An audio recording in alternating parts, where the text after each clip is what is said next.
All right, I'm Mitchell right here. No, they can't hear you. Oh, Just they can. Oh, say what it. hello. I know. Hello. I'm Alvaro Mitchell. I'm here about finna wait for the council to open whenever they get here. Uh, and me and Tanya, she the only one calling the shots. Because these people's always try to do somebody like these people right now, waiting to open the door at the last minute, and then people don't know what's going on. They ask me what's going on, then they tell me to shut up at the same time. If they don't know, don't tell them nothing. That's human relation talking to me like that. And that's how Tanya Barnes won the Nobel Peace Prize, because she tell her like it is, and they get mad because they take pictures while she talking, and they be like they can't talk, like they talk the dozen on somebody, then when Tanya talk, they don't want her to.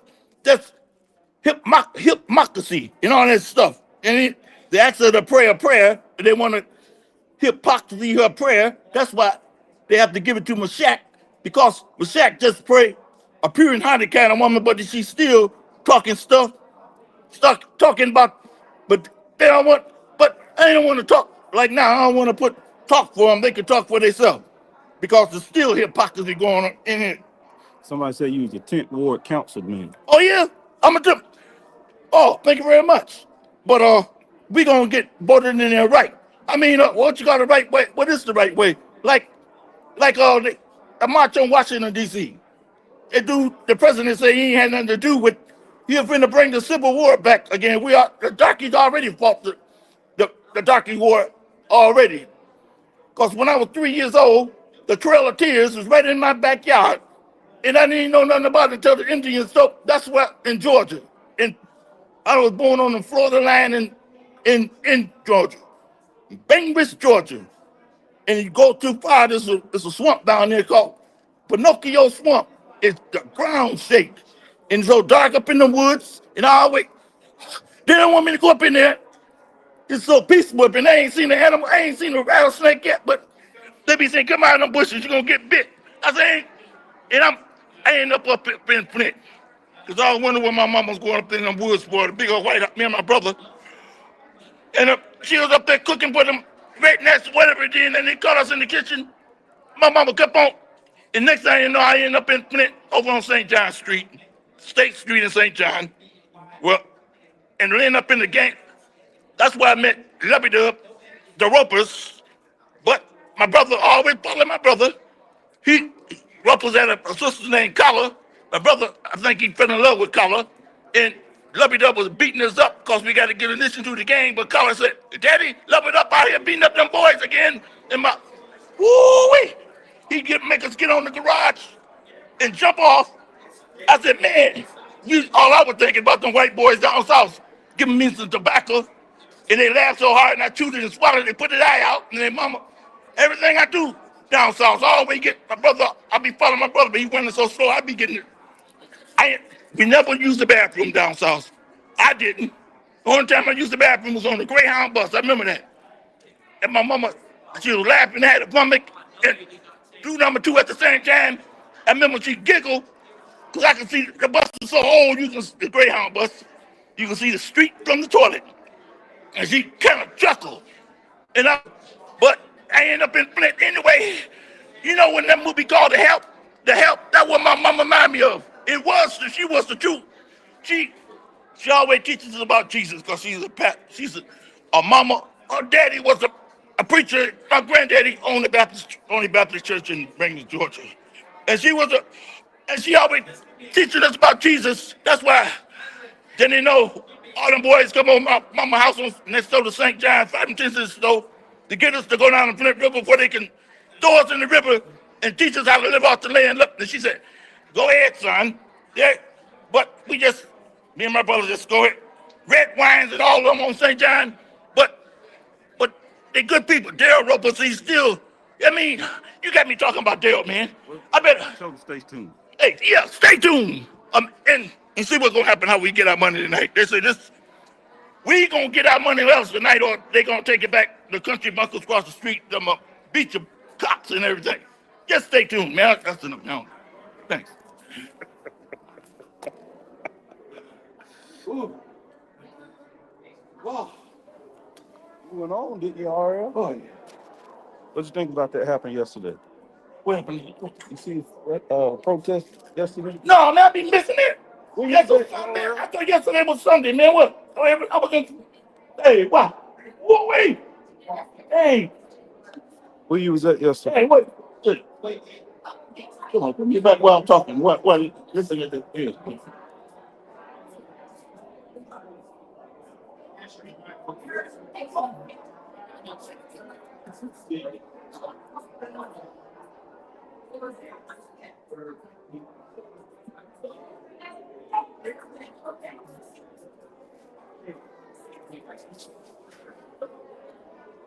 You guys behaving like that. Don't get no warning. Wow. Okay, damn it. Okay.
don't know. That's one that innovation solution.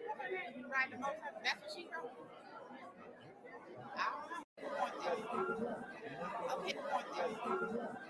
Okay, that's what I'm saying. But that's different from the selection process that Eagle has to go through to help us select the houses that's going to be done. That was something y'all was doing on your own. But for the grant, you have an application process. You have an application. You didn't have no application. Did you have an application? You were going around. That's what I'm telling you. It couldn't have been. I'm telling you, it couldn't be. No, I'm just saying. No, listen to me. Okay, but I'm just saying. That was the wrong process. He was telling you to do. Listen to me. Buy-in at home selection is a whole different thing. Yeah. Okay.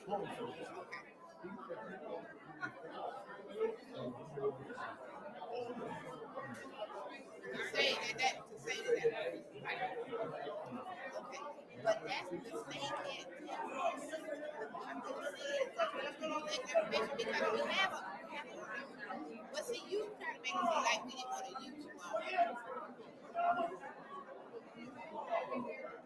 When you going to talk to your girl because all she had to do, the deadline was 5 hours away. Me and her, yes. Now you going to tell me when me and her had the conversation? It wasn't like take care of our right? They just take out that duty. What you pay 50 people? No, they didn't. They didn't have to have that. That's what's wrong. No, it was Michael Grant that had to have it.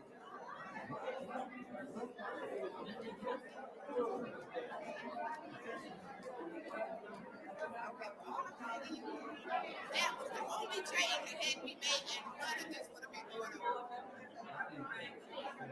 Why? Make sure if you want to speak at public speaking to fill out a speaker slip before the meeting starts.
RL, my dog. What's up, brother?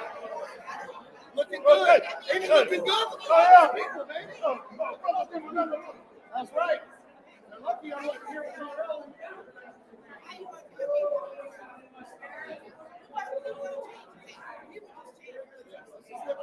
These seats ain't filled. I need these seats filled.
did you yesterday? The police. This man was an attorney and he was targeted. They don't even have a record of it. Oh, there's no record of it? Well, I got a record on my phone and everybody else does too, so take that record and shove it. So they can make all that. Yeah, they started walking a little different when I said, you guys are lawyers, you can figure it out. Oh, the whole total meeting over there. But then they want to go to Texas. That's why they just took their job. Bill's fan.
All they are is fake news.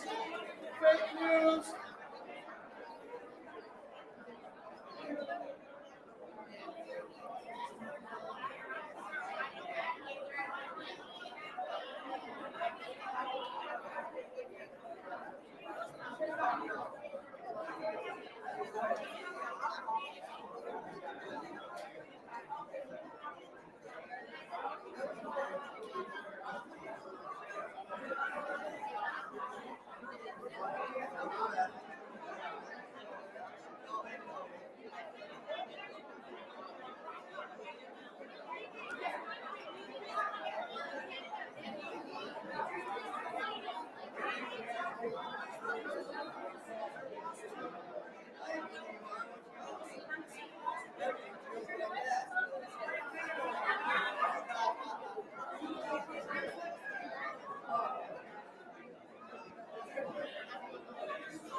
It's getting good. I'm liking it. You outside to the clean. You're outside to the clean.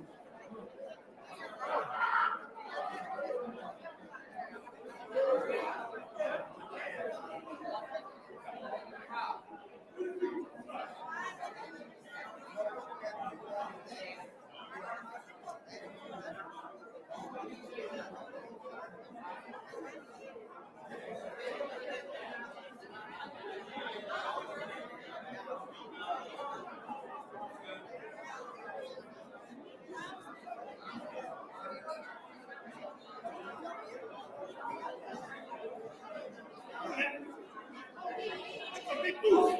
What you girl? Big move. I mean, the president.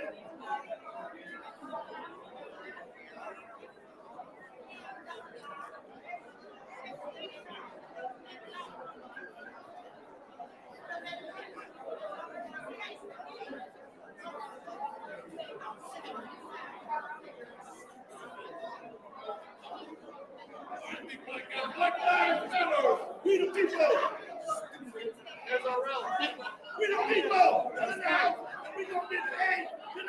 That's right. Yeah, you better stay tuned.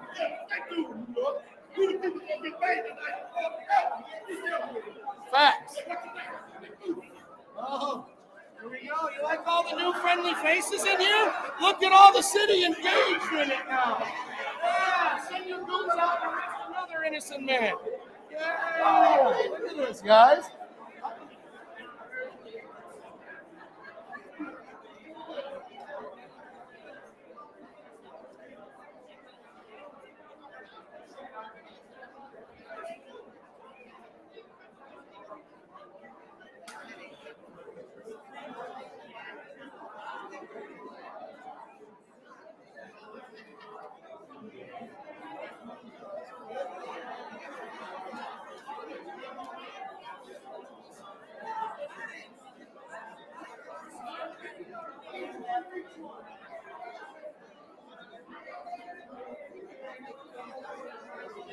You ready to go grab it? All right.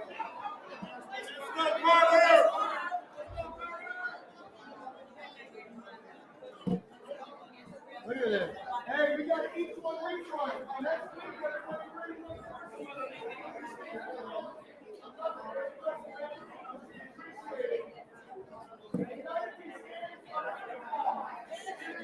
that's good.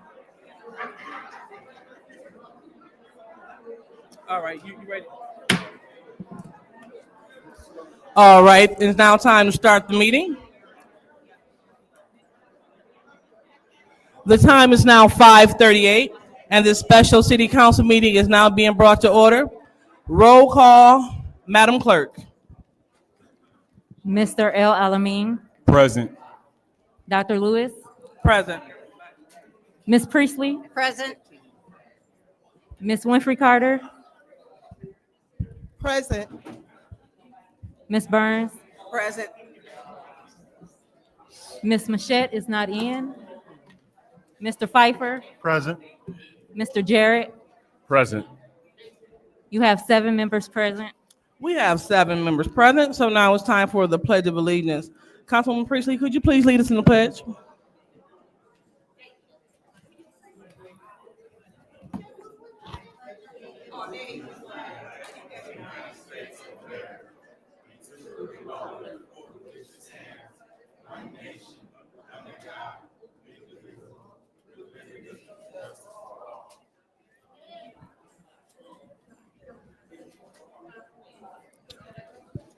So now it's time for the prayer or the blessing. But before we do the prayer or the blessing, and I'm going to ask Pastor William Harris, if you don't mind blessing the meeting. But before we do that, do we have anyone that would like to acknowledge anyone? Madam Chair, Go ahead, Mr. Alamin. I would like to acknowledge my grandmother who recently passed about a week ago, Miss Maddie Wilson. All right, thank you. Anyone else? All right, seeing that there is no one else, I would like to acknowledge the family of Miss Rhonda Dukes, the family of Miss Rhonda Dukes. So now it's time for the prayer of the blessing. Dear Heavenly Father, we thank things get done. Lord, let your grace and let your mercy abound upon all of us. Look upon us from heaven, Lord, and give us peace and give us strength to do what needs to be done. In the mighty matchless name of Jesus, I pray. Thank God. Amen. Amen. So now it's time for the reading of the Disorderly Person City Code subsection, and it reads as follows. Any person that persists in disrupting this meeting will be in violation of the Flint City Code Section 3110, disorderly conduct, assault and battery, and disorderly persons, and will be subject to arrest for a misdemeanor. Any person who prevents the peaceful and orderly conduct of any meeting will be given 1 warning. If they persist in disrupting the meeting, that individual will be subject to arrest. Violators will be removed from the meetings. So now it's time for public comment. The first speaker, Madam Clerk. Well, Madam Clerk Secretary, thank you. Juan Tuez D.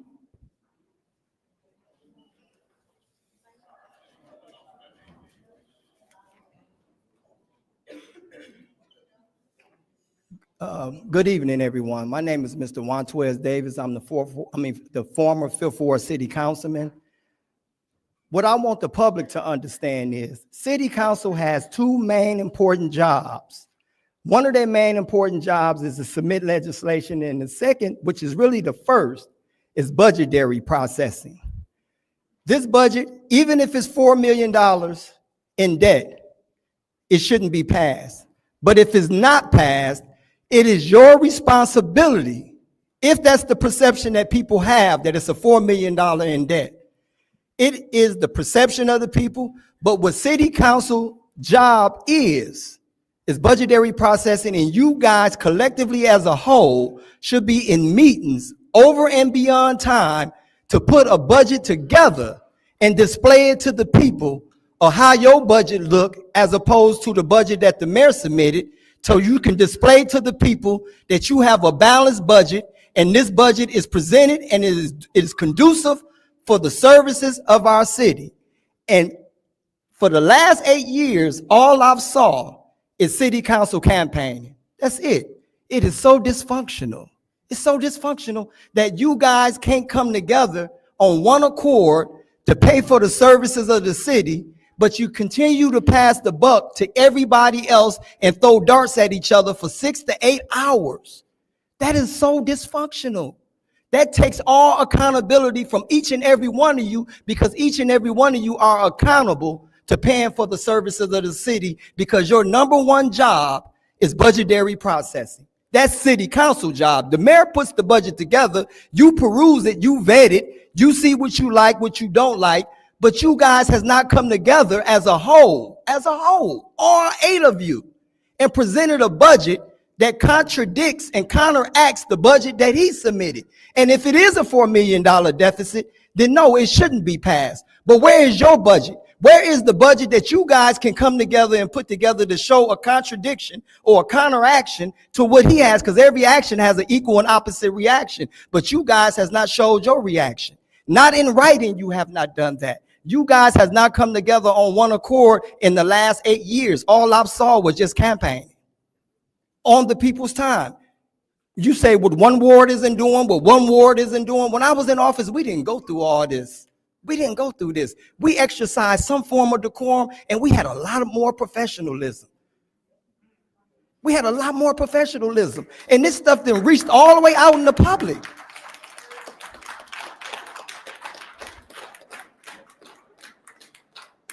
The people, I want you guys to know that their number one job is to pass a budget, is budgetary processing. They have a whole year to put that budget together.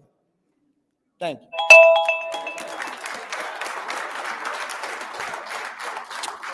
Next speaker, Madam Secretary. Next speaker is RLM.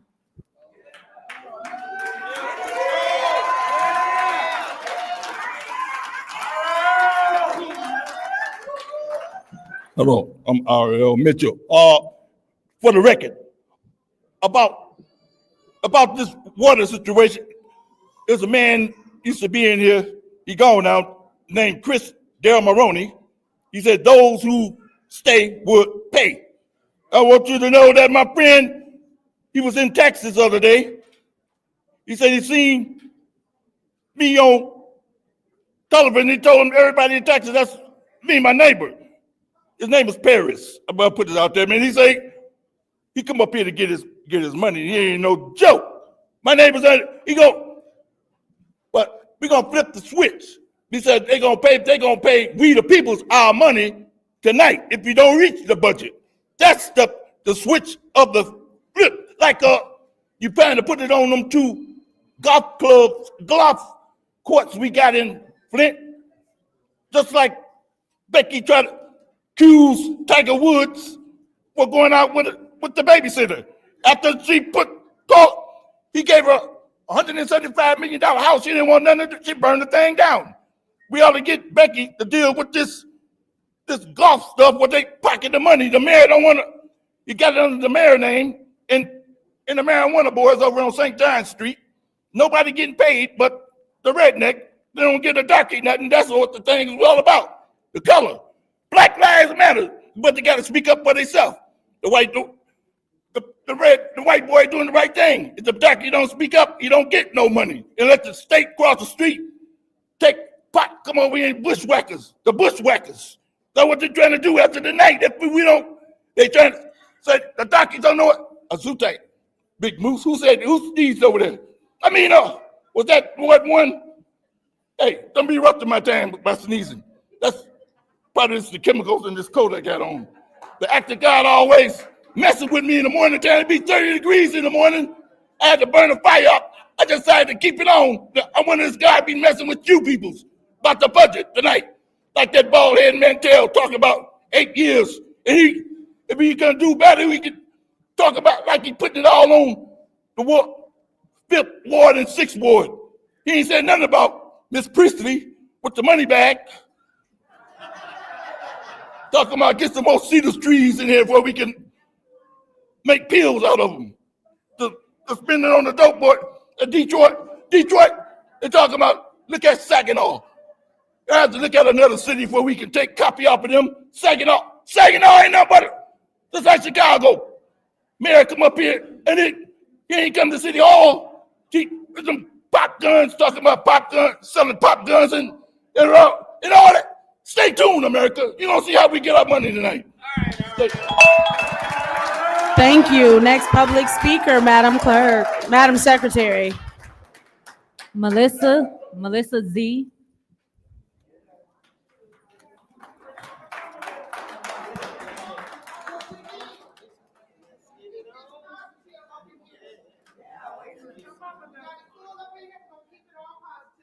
Hi, my name is Melissa Zaremski. I live in the 1st Ward. I want to say, Leon, you shouldn't even be in that seat. You don't live in Flint. You don't live in the 1st Ward. You live in Mount Morris, apparently, okay? And, Flint police don't want to do their jobs, whatever, but it's funny when Neely, or City Council, apparently, want to call the police to use on the residents.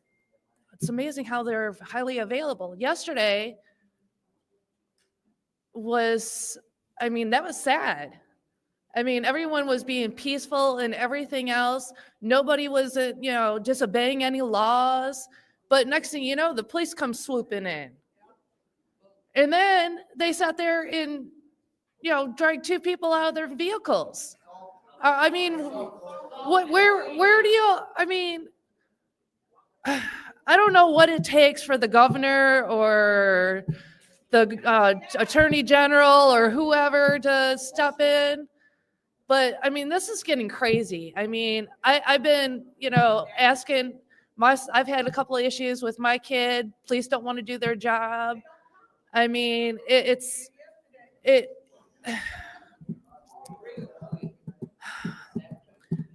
the water. Why are you guys telling us our water is good but you will tell us that we still got to use a filter? I'm not really understanding that. Because you shouldn't have to use a filter if your water is actually good. Liddell, last meeting. Oh my Lord. Between you and Candace and do you guys ever watch yourselves at home for a city council meeting and how you behave? And, you'll sit there and blame, Tanya, oh, well, she's doing that, but you do it. So to me, I'm just looking at a bunch of hypocrites because you keep blaming stuff. I'm really wondering how much of the ARPA money that some of this city council have gotten, or maybe the administration employees. If the FBI is here, they really need to look into everybody, not just certain people, because I really believe that it's a good amount of people that probably had their hand in it. So, and Neely, you're a piece of shit, dude.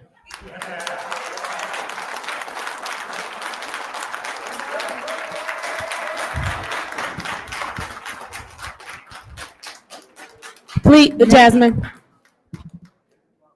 Thank you. I want to remind everyone to please silence your cell phones if you could put them on vibrate or silent so that they're not ringing as we're trying to hear from the public speakers. Thank you.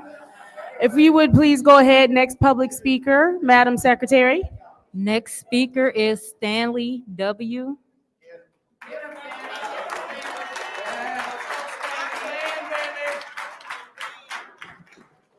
My name is Stanley Wood. I'm a longtime watcher, but this is my first time in here. A little nervous, but anyway. To the council members and my fellow residents of Flint, today I speak not as just a citizen, but as a witness, like many of you, to the painful event that unfolded yesterday.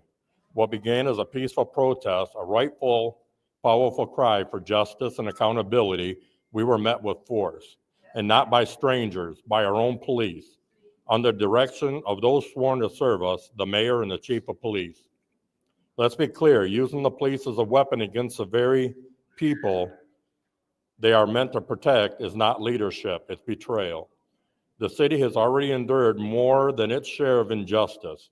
We know what it feels like to be ignored, to be poisoned, to be left behind. But yesterday we saw something we must never accept, the silence of our voices through violence and intimidation. To all those that were hurt, physically, emotionally, or spiritually, I see you and I hear you and I stand with you. This is not just about a protest going wrong. This is about a system that treats dissent as danger and people as a problem to be managed instead of voices being heard. It's about a city government that has forgotten that they work for us, not us against them. It is. But also know this, Flint is stronger than fear. We are louder than repression. And when we stand together, we are unstoppable. Now, this is not the time to shirk away. It's time to rise up, not with the violence, but with the vision. Not with rage alone, but with the resolve. We demand accountability, we demand transparency, and we demand that the mayor and the chief of police, the people are watching you. History is watching you.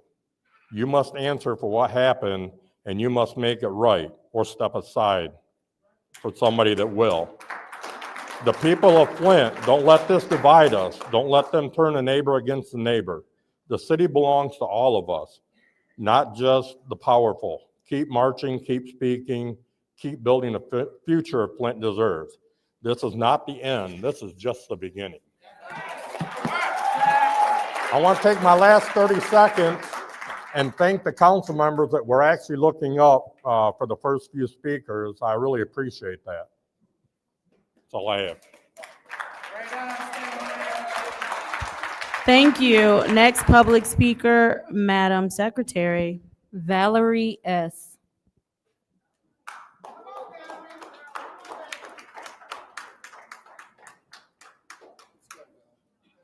Hi, my name is Valerie Southall. I am a citizen and resident of the city of Flint.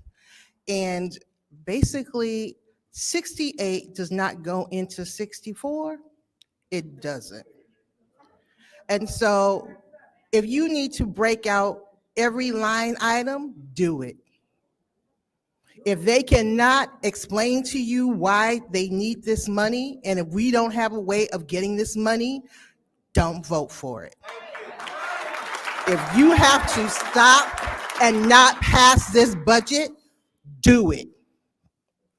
We are sick and tired of watching the dysfunction of what's happening on this council. Somebody's last name, Candace, really? Really?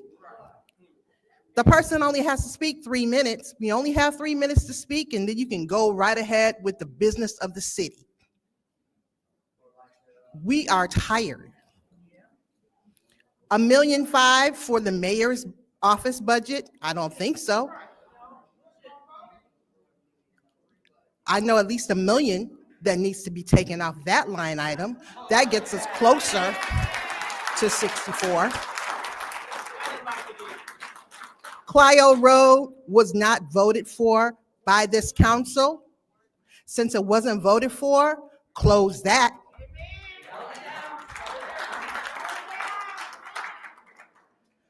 The Mays Center did not pass the county, what the county wanted and needed for it to be opened. Close that. There's some line items that can be closed. And I also want to know, since we very seldom have more than 10 officers on a Saturday and Friday night in Flint, how much did yesterday cost?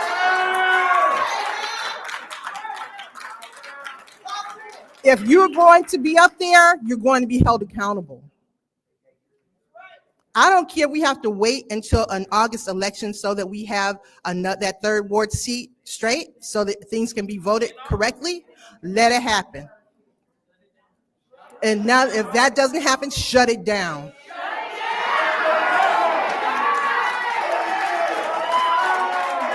That's all I have to say. Thank you. Thank you. Next public speaker, Madam Secretary.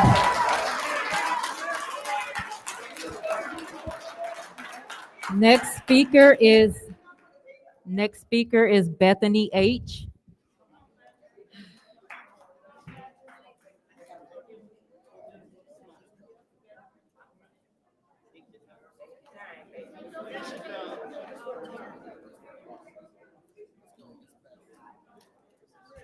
I just want to say that years ago, when I first came here, about 3 years after I moved here 30 years ago, me and my daughter went to the car show downtown, and two young black gentlemen, just teenagers, were walking in front of us doing nothing. The first thing I noticed when we got up near the Mott Foundation, they threw these two boys, the cops threw these two boys against the Mott Foundation building and frisked them and then let them go. They were acting like normal teenagers. For what happened yesterday when I was at this thing was terrible what I saw. First, the cops stopped me and said they were going to impound my car.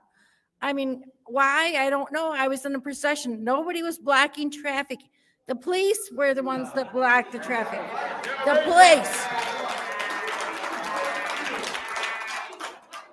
They're shutting the people down because they're finding out what's really going on. That's what's going on. We notice how we're paying everything for the DDA, which is a 501c. It is a private company.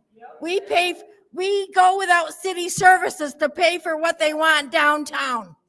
And I'm sick of it. When I got robbed, I had to go downtown and make a report. But they had 1 million cops down there yesterday. People need to wake up and see who really runs the show here. The people are serfs, and there's a king running this, and they are doing, some of these people up here are doing the bidding of the king.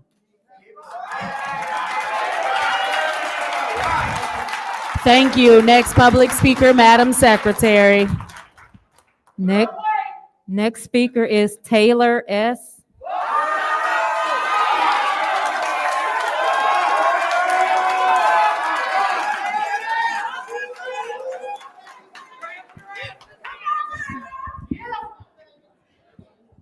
Taylor Sampson, resident of the 8th Ward. Residents in Flint are being denied safe water, housing, and food distribution. The health of the citizens is at some of the worst levels it's ever been in modern times. We're crying out for help with every aspect of our lives, and we're being ignored by our government. There's a lack of public safety due to the so-called safety plan not ever being properly vetted, voted on by this council, or implemented. Lives are being taken by gun violence at an alarming rate, including our children. Citizens are having their freedom of speech and right to protest stripped from them. The police are being weaponized on residents. Unlawful detainments and arrests have been made. The city charter and laws have been blatantly violated in these chambers and on the streets. U.S. State Representative of the 70th District, Cynthia Neely, the blood of this city is on your hands. City of Flint, Mayor Sheldon Neely, the blood of this city is on your hands. First Ward Councilman Leon Elamine, the blood of the city is on your hands. Yes, smile at me, Leon. Second Ward Councilwoman Liddell Lewis, the blood of the city is on your hands. Fourth Ward Councilwoman Judy Priestley, the blood of the city is on your hands. Seventh Ward Councilwoman Candace Moshe, the blood of the city is on your hands. Police Chief of the City of Flint, Terrence Green, the blood of the city is on your hands. To all the officers who keep falling in line and doing what the mayor and the chief of police say, the blood of the city is on your hands. And to the following individuals who continue to sit by quietly and allow the city charter and laws to be broken in their faces and citizens stripped of their rights before their eyes. City Clerk Davina Donahue, former City Attorney William Kim, current City Attorney Joseph Cupps, current City Attorney Joanne Gurley. If you do not step up, speak up, use your voice, and end this lawlessness, the blood of this city will also be on your hands. You cannot silence us. You cannot silence us. You cannot silence us.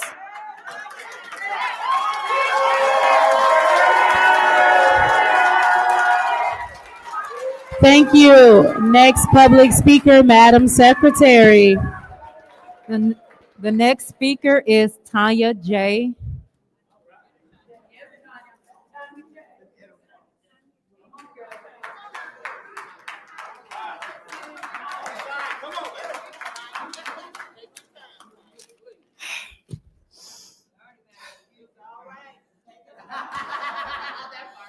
Okay. Hello, my name is Tanya Jones. I'm an advocate because my son is addicted to meth. He the one got me here at the council meeting. This is not about Black Lives Matter. This is about All Lives Matter. How I got down to this council meeting, these people became my family when I was lost, when I didn't know what to do. I done been to the courthouse. I done been to what's the name? What's the sheriff over there? Swanson. I done been everywhere. But this council became family. Tanya Burns, Arthur Wilson, 810. Josh. The twins back there. I became family and gave me direction, gave me hope, gave me support. Jade Brown. You know what I'm saying? I was lost. When I say I was lost, I had nowhere to go. My son is addicted to meth. He's autistic. So to come here and see they just move money from the opium to MAID, I couldn't comprehend it. So I left out when Judy say warning. Okay, when it comes to warning, at 1655 Ohio Street in her ward, I removed my son from that apartment house where it was bed bugs, what is it? It's a lot of stuff going on with the house over here on 1655. I can't gas leak, everything. Okay, David Ross is the owner. And this is in your ward, but you say everything is okay on the east side. It's not. They are affected. The opium crisis is real. So to transfer money to one thing to another, the opium crisis is needed. I'm here. I'm not affected by the water, but I'm affected and my son is out here in this opium crisis when the water is real. Okay, lead. You look up with lead. The lead affect your brain. This is long term. So while they building other things or whatever, think about mental health. Mental health is real. So I'm saying people keep coming. It's bigger than today. Because today everybody gonna be gone. But you need to still come. And I want to say again, Black lives don't matter when an incident happened with the elderly get pulled out the car. Y'all gotta keep on coming. It don't take just for that to happen. That brought the attention. My son was a vessel. My son brought me out here. And I'm not going nowhere. But I'm thankful for podcasts. Fuck the news. Because the news is here today. But you can cut my alarm off right now. But I'm here to say it's bigger than this. The people in the Flint is hurting. And I'm hurting as a mother because I'm not going nowhere. And it's bad when y'all take money and move it around. But it's opium. Miss Burns, you can call her. I don't care what time of night. She's there. And I'm thankful because I'm here. I'm here. I didn't even want to be here. And if I lose, I'm still going to be here because God bring attention. But God uses all his vessels. And y'all don't understand not to wake up knowing your child is at. Y'all don't know what it means And I'm lost because my son is addicted to meth and I don't know what to do.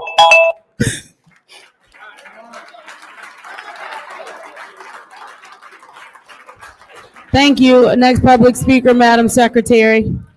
Sherry S.M.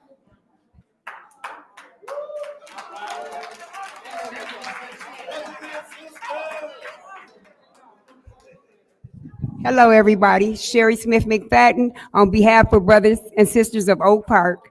We got two things to discuss about what me and my husband seen when I was at work yesterday. I got about 50 phone calls about Miss Beverly Biggs' husband. Unbelievable. Unbelievable. Are you serious? The city of Flint, are you serious? We're talking about an elder. You drug out of his car. His car was still running, almost hit him, almost drug him out of his car and hit him first of all. Beyond Miss Biggs running around the car to try to stop them, and then a white woman across the street almost hit her. Did anybody pay that any attention? Hello? And then second of all is, what I have to say is, my daughter, my child, Memorial Day, my only daughter, tried to commit suicide. I got called out of work. She was at the river. My husband can vouch, and 911 can too if they ever want to admit to it. But at 1:48, I left. My child was at the river, down there where they putting the new bridge at over at 475 or whatever that is, where the flags hanging off the things.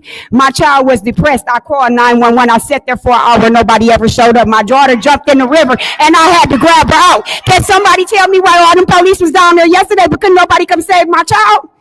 Make me make sense of it. Anybody make me make sense of it. And I'm being honest with you. I come here on behalf of the brothers and sisters of Oak Park of all these phone calls I got. Can anybody tell me how would you feel if that was your granddaddy, your mama, your daddy? How would anybody feel? Because if you'd have drugged my mama or my husband or my dad, God rest his soul, out of there, I don't know how I would have reacted. And I'm not an ugly person because I believe in God. And that's what I'm going to tell you. Now, I want to know at 1:48 on Memorial Day, where was the Flint police when I called them? I sat there and waited over an hour when my daughter jumped off that damn bridge.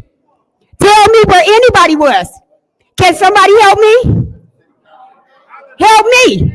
Help me to understand how they could pull Mr. Biggs out of his car, damn near hit two people, and then my child jump over a bridge, and they got all, they telling me, oh, it's only one or two police officers. They'll get to me when they can't. First, they told me we was off grid. They couldn't find us. Because we was in the construction zone. How can I find my child and the Flint police can't find her? Explain that to me. Can anybody? Exactly. Oh, you know why they don't? Because my child's the same color as everybody else. My child is a half-breed. She look black. That's why they left her like that. They didn't give a damn. Just being honest.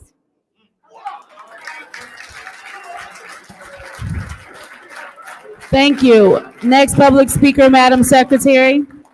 Next speaker is Mari C.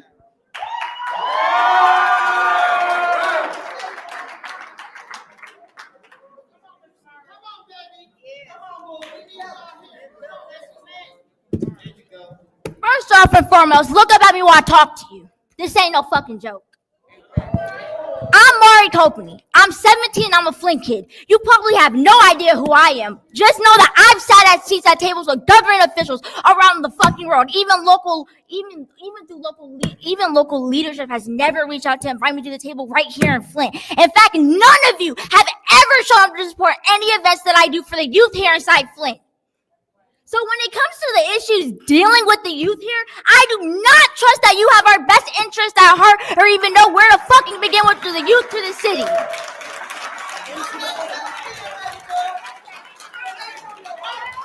For years, I have watched you elected officials behave worse than toddlers, throwing temper tantrums, and quite frankly, it's ridiculous, especially when we have so many issues that need to be handled, including the water crisis that is still not over, and the crime rate that is through the fucking roof. Here in Flint, you call 911, most of the time the police don't even fucking show up. And if they do, it's hours later. There is no community policing. The last shooting in my neighborhood, it took Flint FPD an hour to respond, and when they did, all they did was drive around in circles before leaving. But somehow yesterday, the mayor and police chief were able to weaponize both Flint police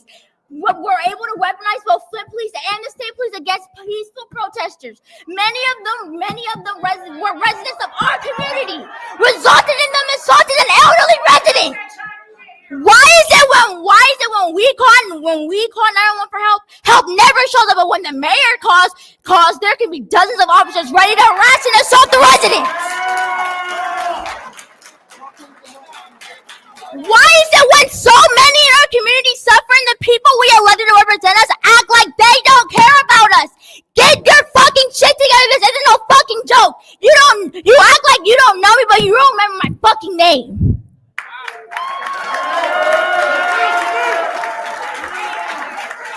Thank you.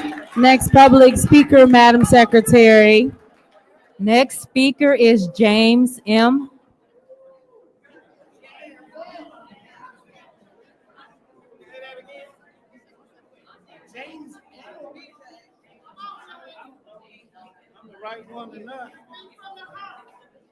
James Moore, Second Ward.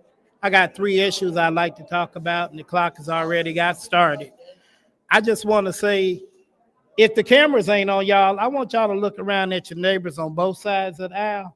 We showed up tonight, and we got to keep showing up. That's the problem in Flint. The problems is here, but we don't show up to make them solve them. It's up to you. Oh, yeah, and by the way, I'd like to announce that I'm going to be running for something, and it's called being y'all neighbor. I'm going to support who's ever going to do the right thing for the city, not the right lie, but the right truth. And we're going to get in here, and we're going to get somebody that's going to remember us after they go behind the glass doors, all right? And second, I want to say to the 7th Ward, last Friday, you had called for a recess. While you was talking to my candidate in the 2nd Ward, Arthur Wilson, you gave him a warning. And if it wasn't from the fact that he didn't actually act like Arthur Wilson, he would have been going to jail on break time that you called. That's wrong. Do that tonight. Both aisles is full. Both aisles is full. I got a minute and 40 left. I just want to say, this is called a budget that we're supposed to be dealing with, but really it's called an open credit card. It's unlimited. The 8th Ward once said, don't spend the money on nothing that don't make sense. Maybe y'all should listen to him. He's sitting right there. All right? You know, and as far as the rest, I just want to thank y'all all for coming in out, because we the people, we're the only ones going to make the difference. And you know what that difference is? They're taking money out of your pocket to spend on whatever the hell they want, and you wrong for it. Thank you. Next public speaker, Madam Secretary. Next speaker is Beverly B.L.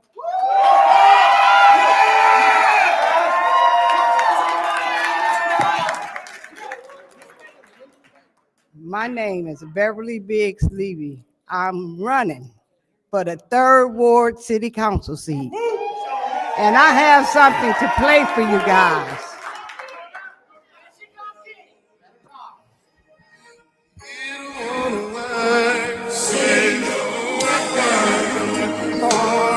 Against me shall prosper. None. Y'all don't want to look up because you're dead wrong. You're dead wrong. But what y'all did yesterday, you're dead wrong. But you can't look up today. You're sorry. You're sorry. 1st Ward, you're sorry. 2nd Ward, you're sorry. 4th Ward, you're sorry. 7th Ward, you are sorry. And y'all can pray. I can't stand up and say pledge allegiance to y'all sorry people, because you're sorry. There's no sense in praying. You guys can't pray because you're not right. You're evil. You're not right. Evil. And Sheriff Green, resign. Sheriff Neely, resign. It's time. It's time. You rather put a person on the floor, on the ground, and almost get him ran over.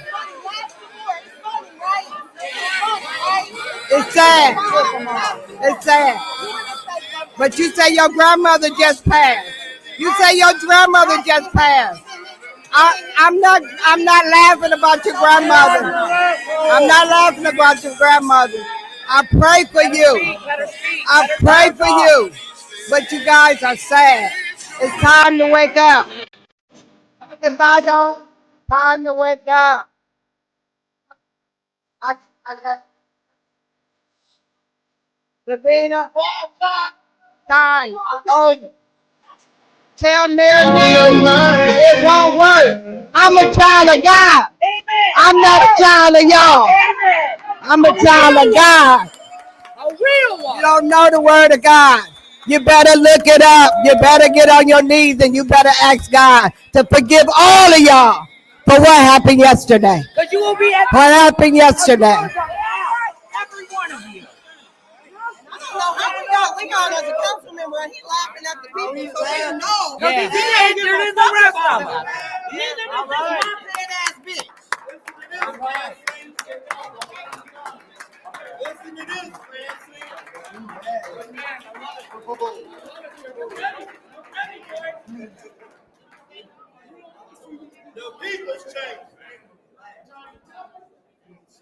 Next speaker. Thank you. Next public speaker, Madam Secretary. Next speaker is Aoni G. Aoni Gilchrist.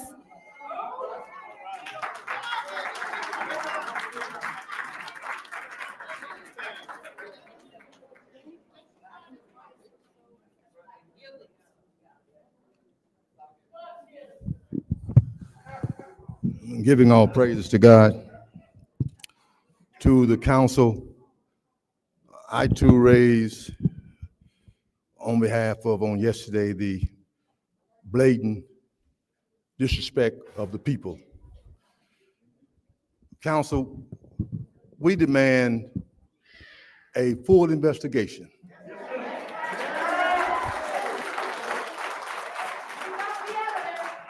We deserve, the people of this community deserve better. That was shame brought up on this community on yesterday. All over the nation, people saw that kind of blatant brutality. That's ridiculous. And we have not heard from the mayor, the chief of police, or no one has come out and said nothing about that incident on yesterday. That's a shame. And we ask in this council, this community cannot stand that kind of rhetoric. Snatching folks out of cars for a speeding ticket or a traffic ticket, that's ridiculous. It's absolutely uncalled for. And this council needs to demand a thorough investigation. And the person who we saw snatching out of the car, he needs to be put on administrative leave until the investigation has been done.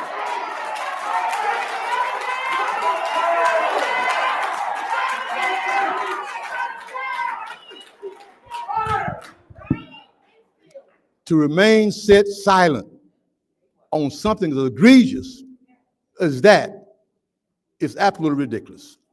And I don't think none of you up there can agree that that was a satisfactory scene for this community.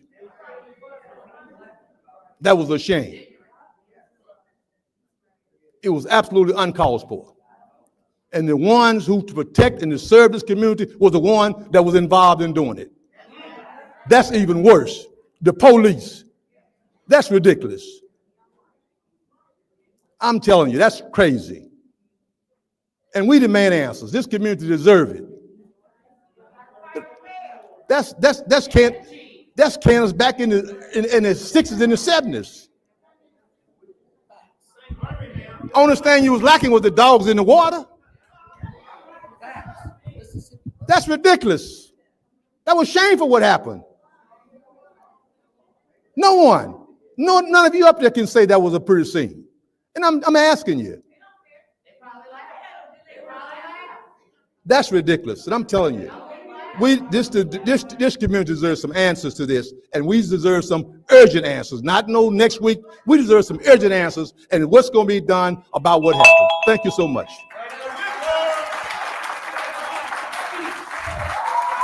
Thank you. Next public speaker, Madam Secretary. Next speaker is Maria.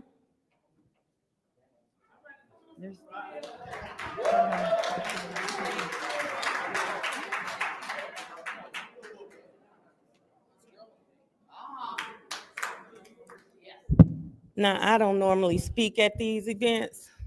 My name is Maria. I'm a 6th Ward resident. Tanya, love you to death. The march yesterday, peaceful. Nobody was impeding. The only people who were impeding were the police. Okay? Secondly, y'all better pray Mr. Levy is fine, because that's a lawsuit, period. A big one. So you better tack him into your budget.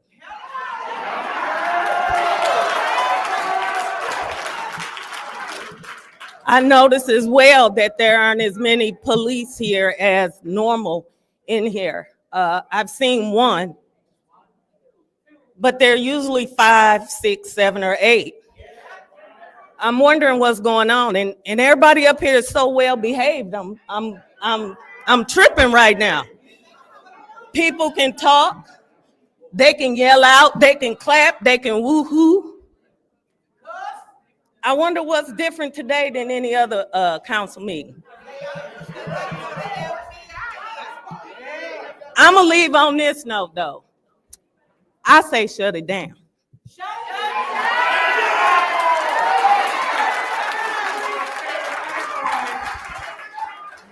Thank you. Next public speaker, Madam Secretary. Next speaker is Audrey M.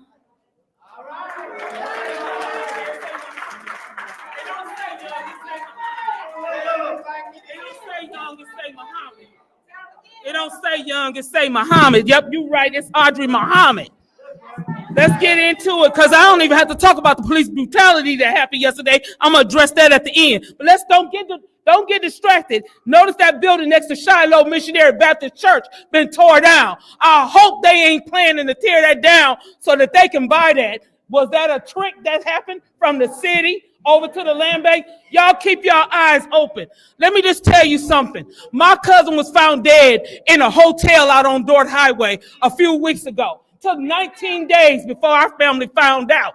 Why are you all not addressing this epidemic that's happening at that hotel? The day before he was found dead, someone else was in there dead. There's several people out on Dort Highway.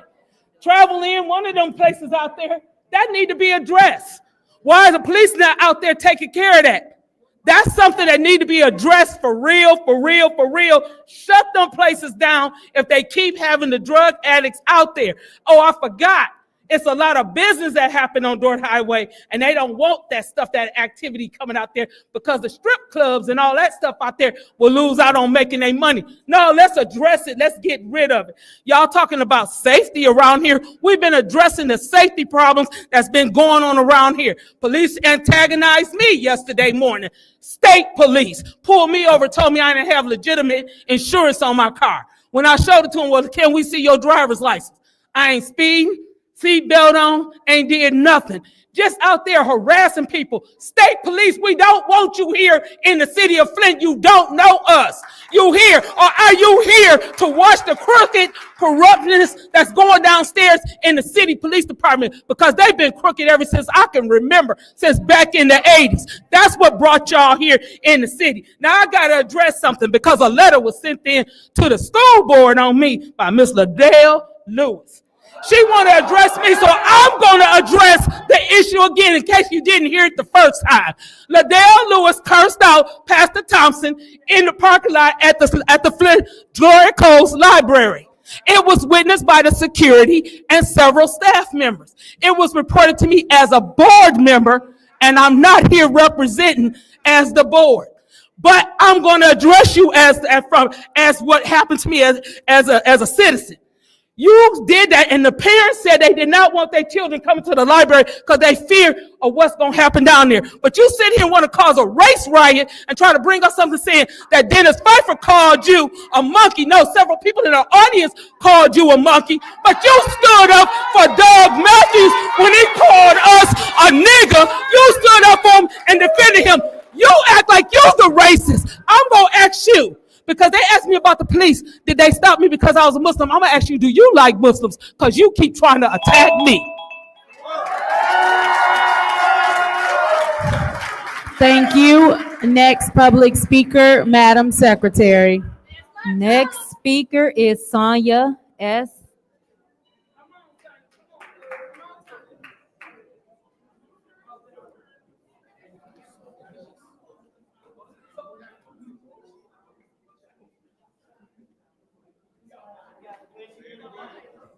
Sonia Sims.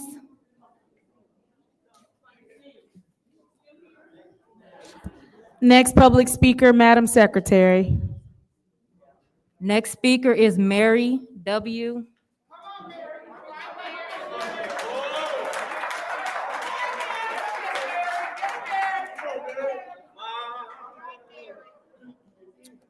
Mary Wright, 5th Ward. I'm going to face the council members, but I'm going to talk to y'all behind me.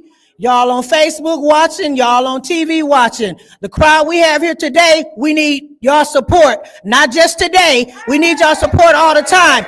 Strong, only the strong survive. And strength is in numbers. We need y'all help. The next riot, we need y'all. Fuck what's going on with anything other than that when that day happens. We need y'all help.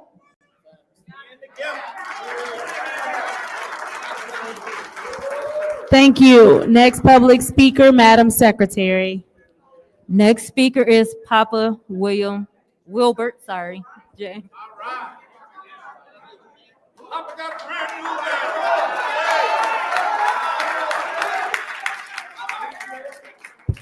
My name is Wilbert Papa Jarrett. I'm Effie's baby boy. I come to bring some historical context to what happened yesterday.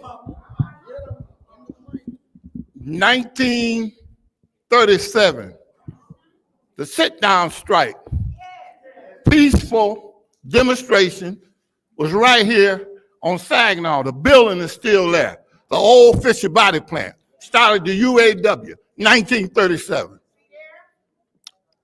1968, I laid on that line right out there for open housing. I tried to buy a house on West Van Wagner, and the real estate agent told me I could not buy it. I came to Floyd McCree. He was the sitting acting councilperson / mayor, and he said, we're gonna do something about that. The open housing where black folks could buy anywhere in this country started right here in this building in 1968. So I was in a courtroom last week with the little city attorney right there representing Mr. Neely against Jedediah Brown. Judge McCall told all of us that there's nothing wrong with a peaceful demonstration.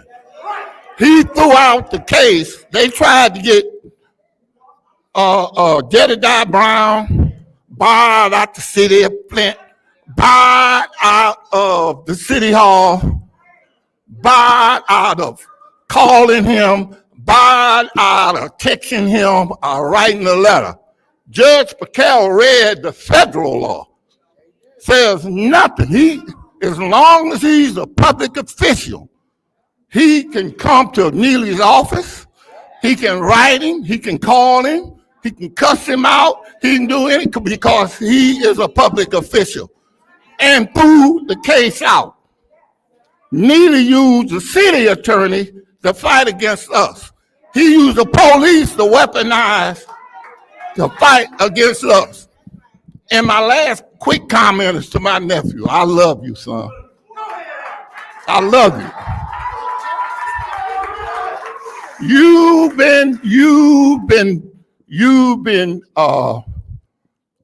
seeing over budgets, to my knowledge, the last 35 years.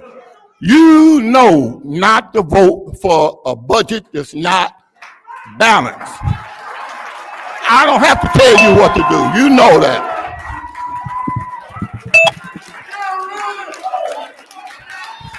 Thank you. Next public speaker, Madam Secretary. Next speaker is Shantae M.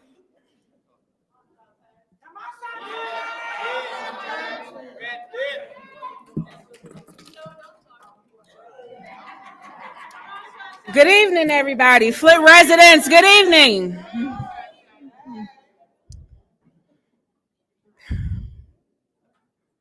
I'm not sure where I want to start.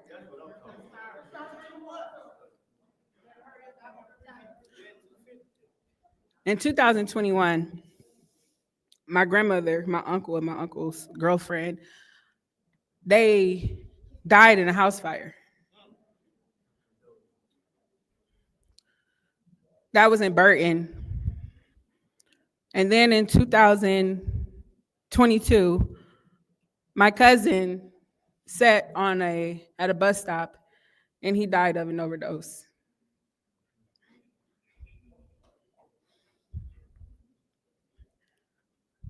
There was no quick response to either one of those deaths.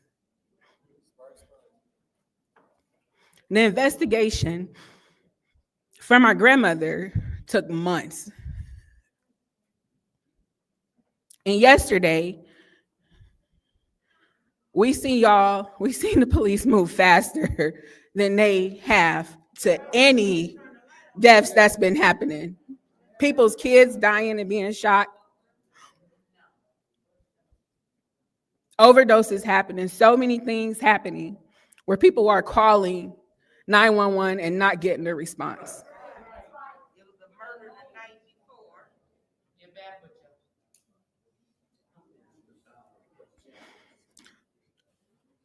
A lot of people here, a lot of these residents got something to lose for speaking up to y'all, including me.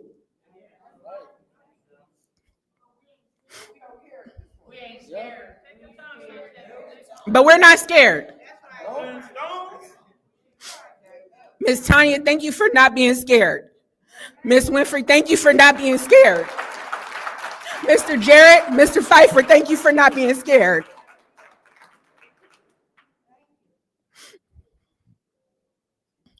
Somebody very close to me, and who's very close to a lot of the people who are calling shots,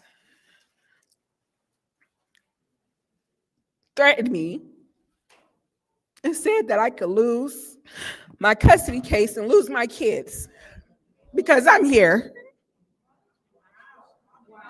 We got a lot to lose. And y'all need to stand up and do something and be here for the people like you should be. If you're going to be for the people, be for the people.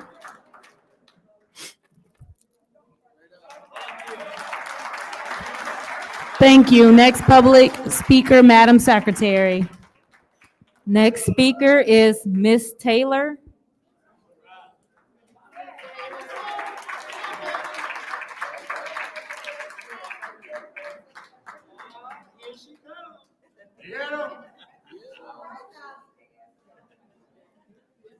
Good evening to the community.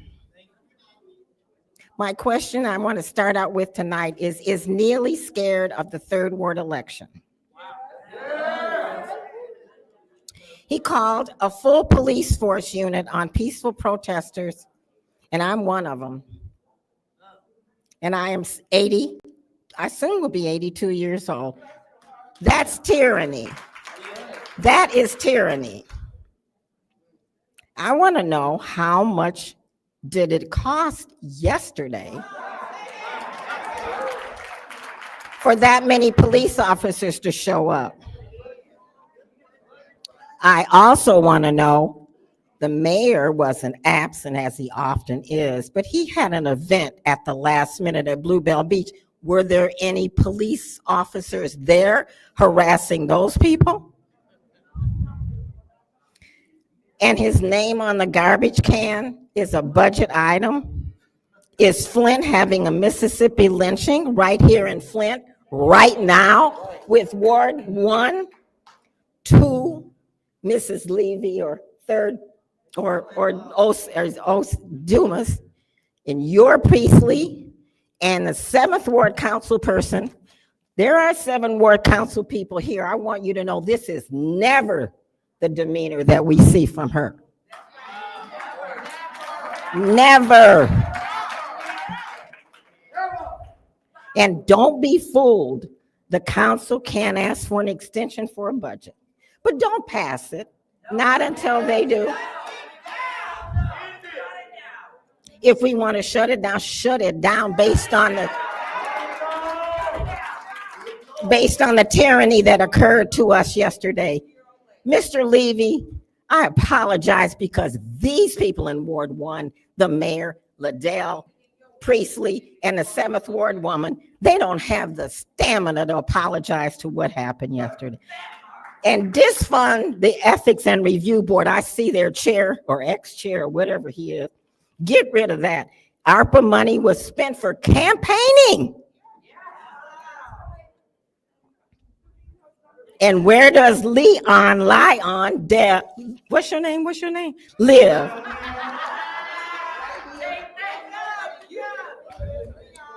And I say again to the city of Flint, Neely is scared of the 3rd Ward election. Yes, he is. And how many times will we be targeted by Neely, Kneeley, by the police?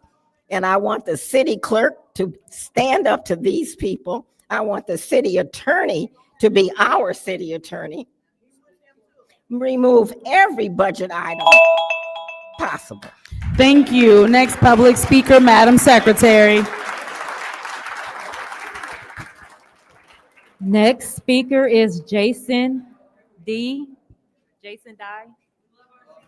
We're the people!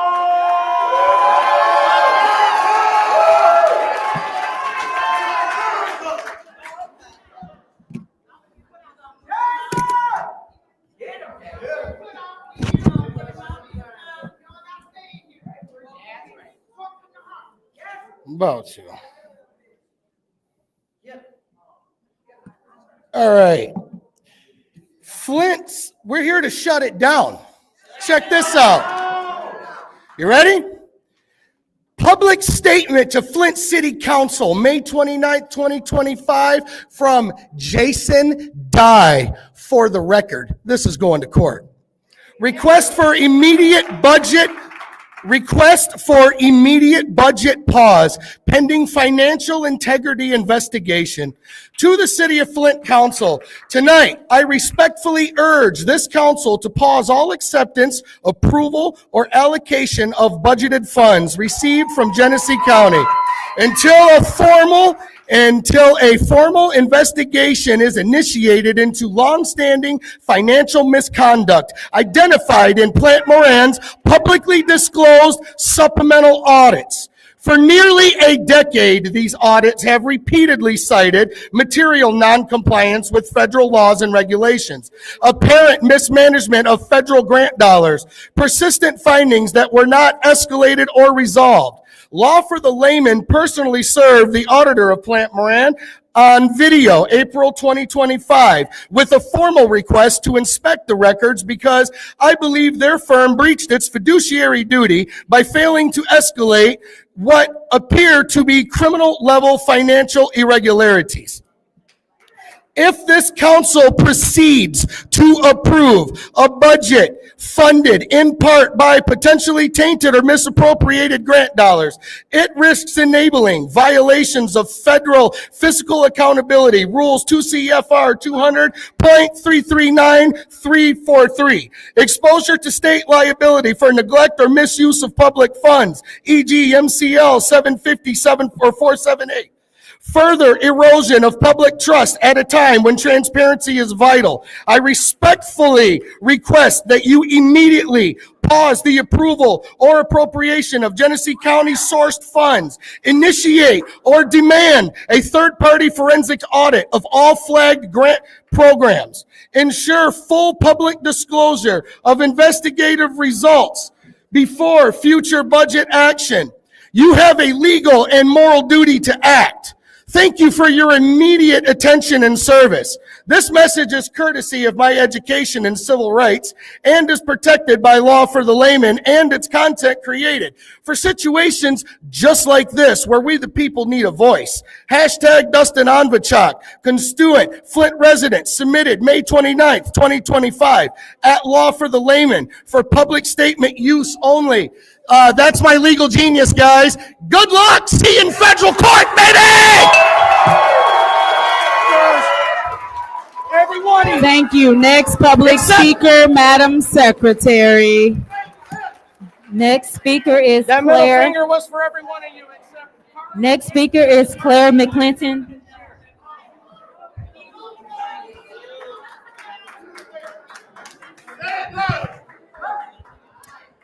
Good evening, council, and everything that need to be said had been said by this wonderful audience of Flint residents.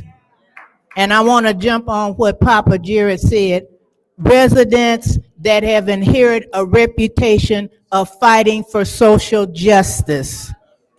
And he pointed out the UAW, and he pointed out the fight and the first city of its size to implement open housing. And yesterday, we was just doing what our history tell us to do. Get out there and fight for social justice. It ain't nothing new. It ain't nothing new. Coffins is not new. We had a coffin in 2018. We took the coffin to Lansing about the water crisis.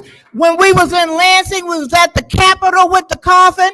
We was at the Department of Environmental Quality, now called Eagle. We took that coffin there. We came back here to City Hall and we walked up and down the street with that coffin. Now all of a sudden something wrong with a coffin.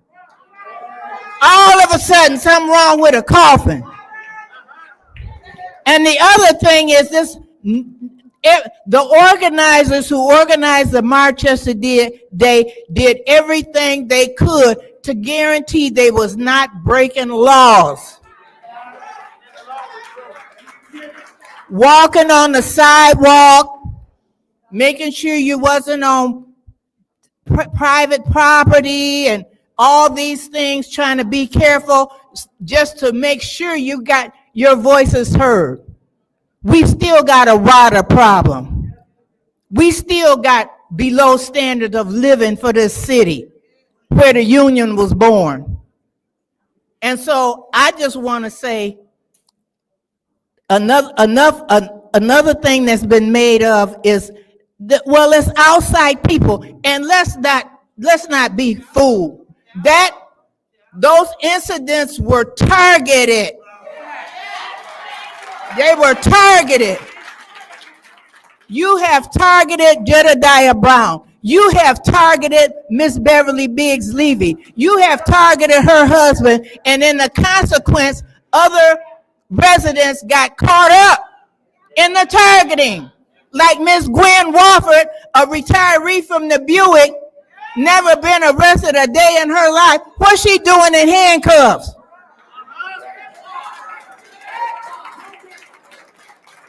And this business, I'm gonna end it with this.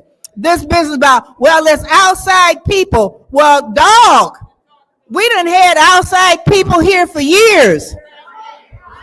The UAW sent CIO organizers here to organize the UAW outside. Thank you. Next public speaker, Madam Secretary. Next speaker is Arthur Woodson. Arthur Woodson.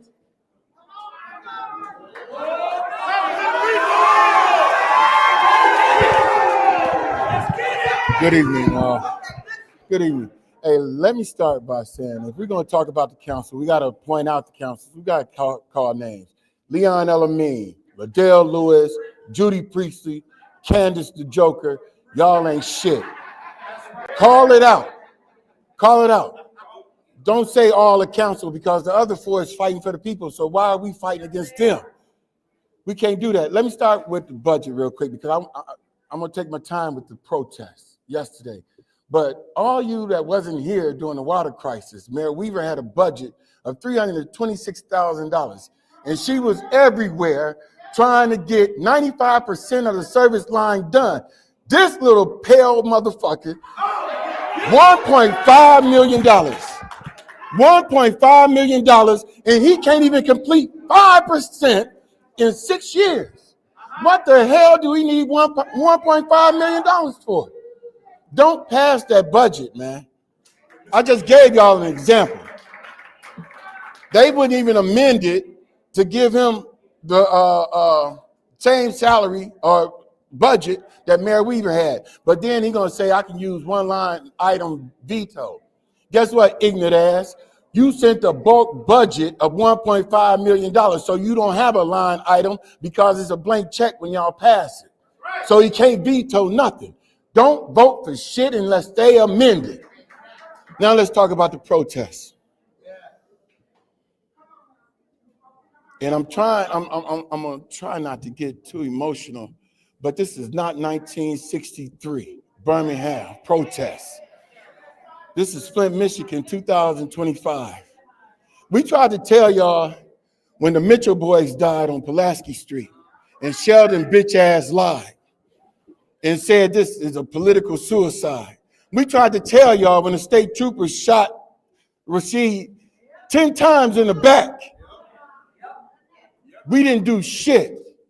Now they done drug Mr. Terrence out of a car. Impeding traffic ticket is a citation. You don't get arrested for that shit. What that shit reminded me of is like what Mr. Gilchrist said, dogs and water hoses. I'm not my ancestors. I'm gonna bite that bitch back.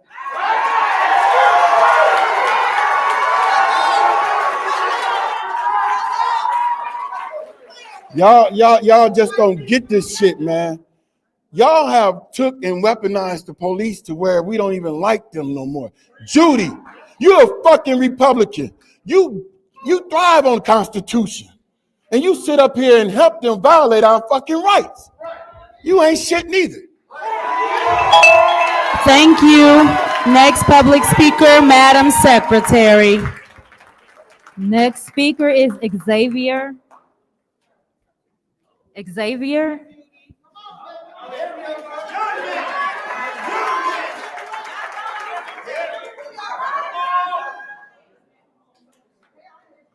Hi, I'm Xavier Smith. I'm 16.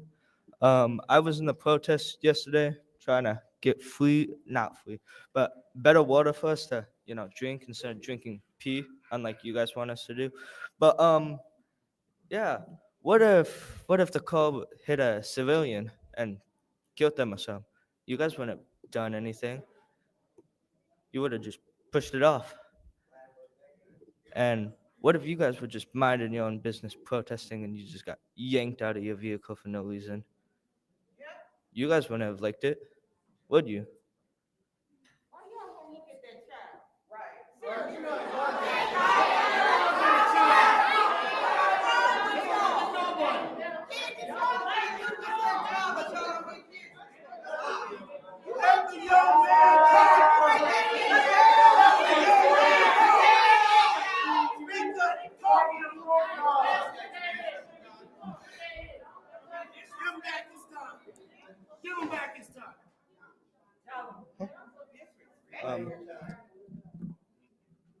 And so what I'm trying to say here is elders need the respect that you guys want, right? We want the respect we want. So we should just meet in the middle, get healthy water.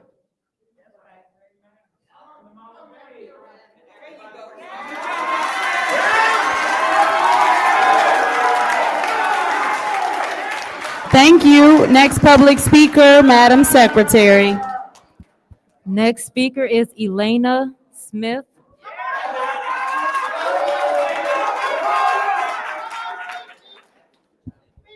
It's crazy how you won't even look my brother in the face.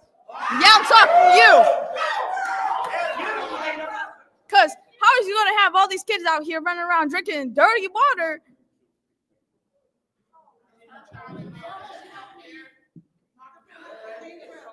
All these kids running around here drinking dirty water and you ain't doing nothing about it. You poisoning people, you don't even care. And yesterday I was in that protest too. I watched that guy get pulled out the car. That is absolutely crazy. 60 plus cops there, and you don't show up when people need you. You only show up when we're being peaceful and trying to fight for our people. Y'all don't want to fight for us. That's crazy. And it's crazy how you won't look me in my face either. You staying there?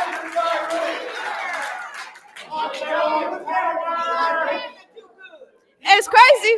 It's crazy how you'll sit up there and smile about this stuff and talk under the table, but you won't say nothing to your people to help them. My opinion, that's crazy. I'm only 14. I go to U of M. I'm a freshman. And I went to school today, and so many kids came up to me and asked me, why did I do that? I did that for my people. I did that for Flint.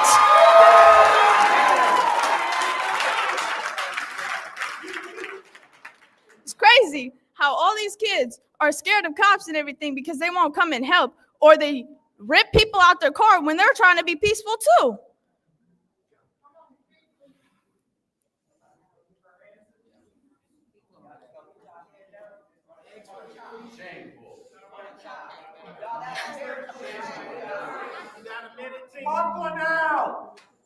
It's crazy.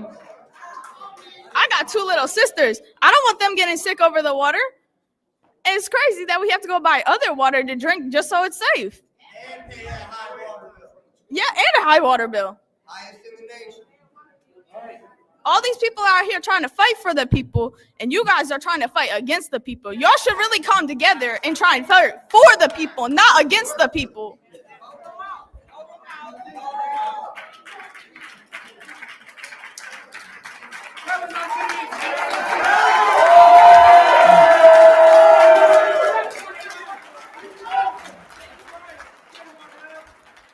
Thank you. Next public speaker, Madam Secretary. Next speaker is Teresa Hammond Cross.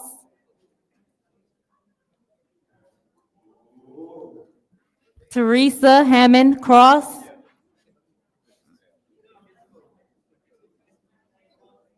Secretary. Next speaker is Josh Bogus.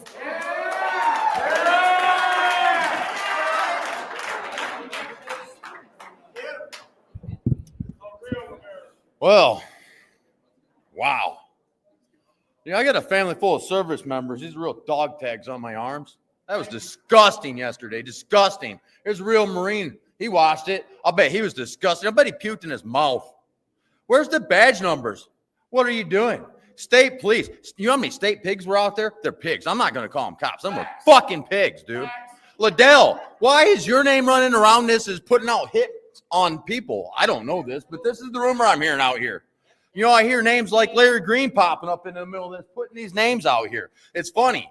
You know, I can see why you're all so brave. I've watched your judges in full, like, just disrespect to the Constitution. I've had your judges right down here. You want to fix your budget? Cut your tyrannical judges out. Your judge has no business in front of 5 bailiffs telling me the Constitution don't exist while I'm trying to sue the township to save my business because they can't do simple math problems and get my taxes right. And then they hide on their FOIAs. They hide the public information. Yeah, you smug motherfuckers. Pick your eyes up. I get my kids props, you dumb bitch. Why are you ignoring my kids? Liddell, get out of my public seat. Get out of these people's seat. You have no business up there. Judy Priestley, be ashamed. Get out of the public seat. I don't know about a couple of you. I think you all need wiped clean. There's a couple of you I've seen doing some good things. I'll give you a little bit of slack. But collectively as all, you are a group. And my policy, I would empty everybody that works for the city of Flint out of this street. You can all go down to the homeless shelter. We'll fill this bitch with homeless people, and we'll get some service. Thank you. Next public speaker, Madam Secretary. Next speaker is Pastor William C. Harris Jr.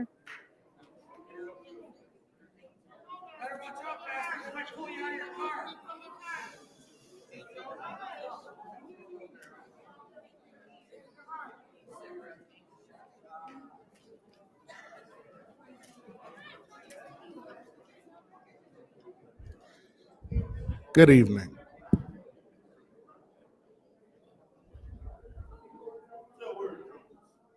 You know, I have watched city council and I've watched these things go on for, excuse me. I've watched these things go on for a while. There has been a severe breakdown. My father says it's all right to disagree, but there's a problem when we disconnect. There is a problem when there is disconnection. Listen, I'm not saying if you feel that a portion of the budget needs to be amended, then you have common sense communication without allowing personal feelings and personal grudges to get in the way, and have common sense dialogue and come to a resolution. I also ask that as we go forward, that the first thing that you put on the agenda is approving the $25,000 for the emergency fund into the Job Corps.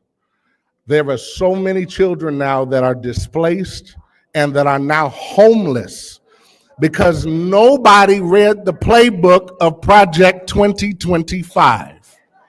It has been in the playbook.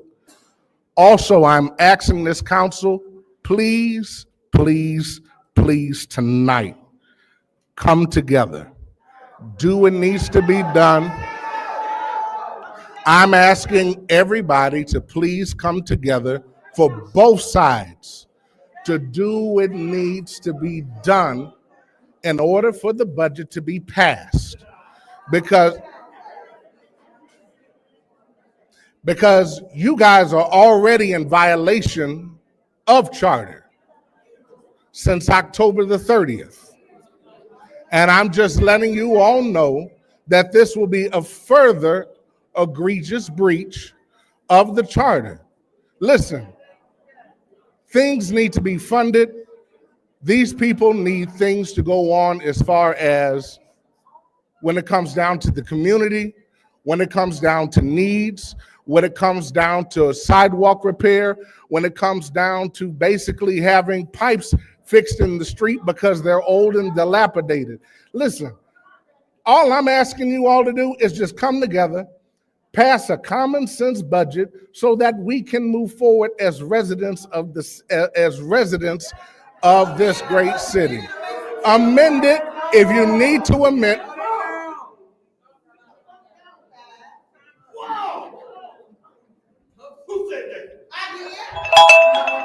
Thank you. Next public speaker, Madam Secretary.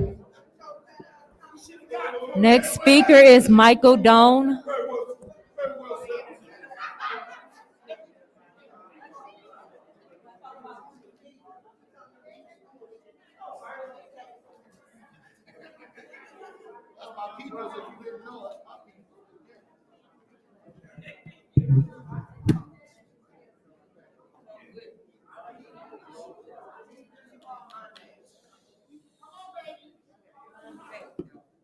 Good evening.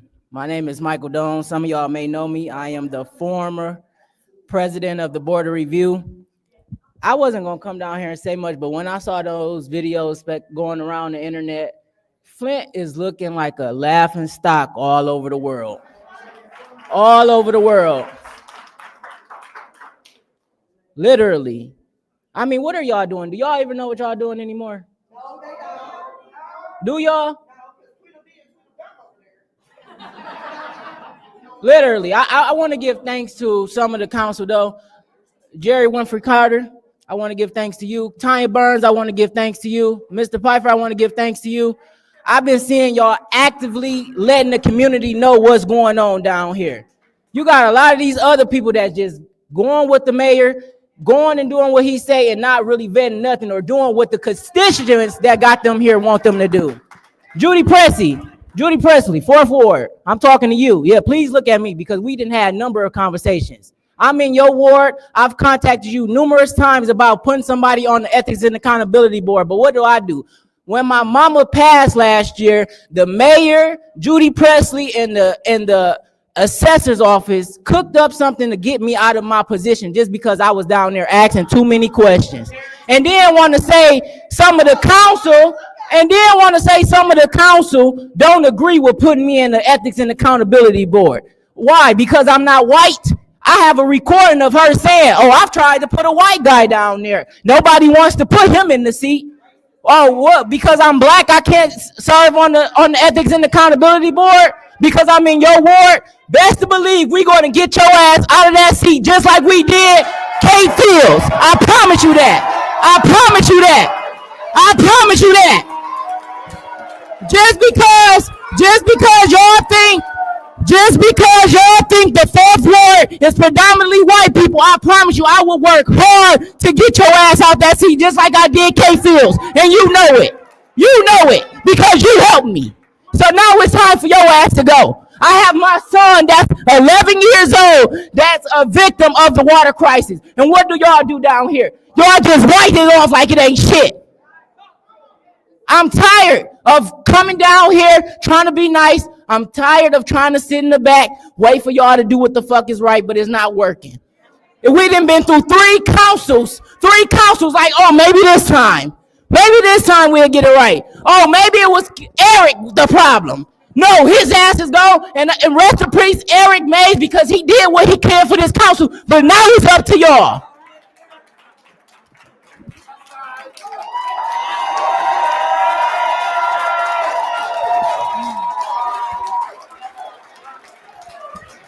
Thank you. Next public speaker, Madam Secretary. The next speaker is Armina Pollard.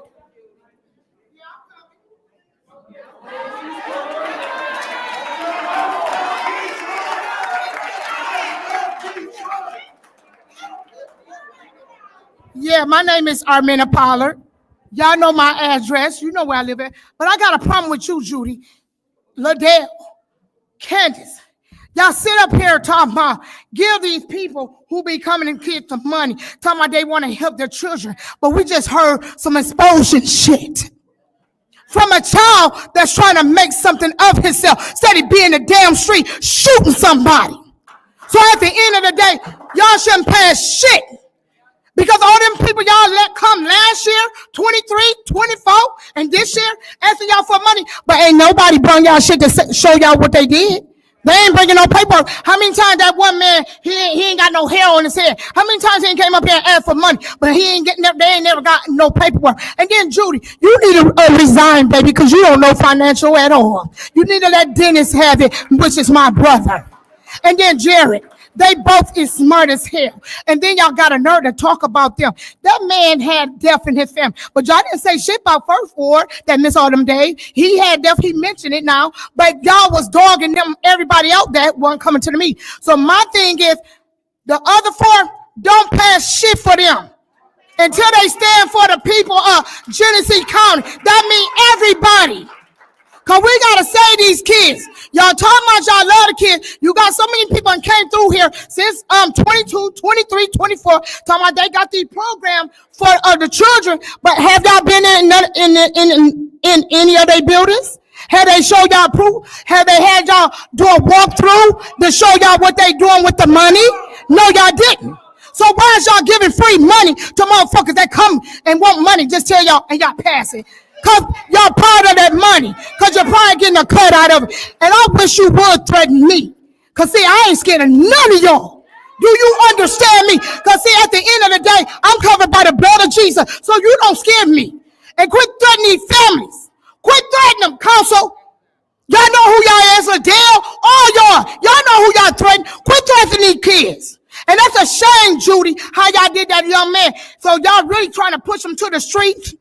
That's basically what you're trying to do. Ain't no slavery days, baby. We're going to keep fighting. I'm back now. I wasn't coming for a whole year because I got tired of how y'all was treating everybody. Then you called the police on me. You thought I was going to get locked up. I told them don't follow me. I don't give a damn about getting put out of this place. Because at the end of the day, nationwide is watching y'all. And I hope Dana, and I'm going to do this for the people of the city of Flint. I'm going to call Dana Nelson tomorrow and tell her send me over 100-some complaint things. And then that's when we're going to see how it's going to happen. Because you can go online with Dana Nelson and put in a complaint. We got to do it. Because if we want better, we got to stand better. Them kids all coming behind us. You getting old, I'm getting old. Them kids is our future. So make some sense out of it. Weirdos. Thank you. Next public speaker, Madam Secretary. Next speaker is Kawana Mack. Kawana Mack.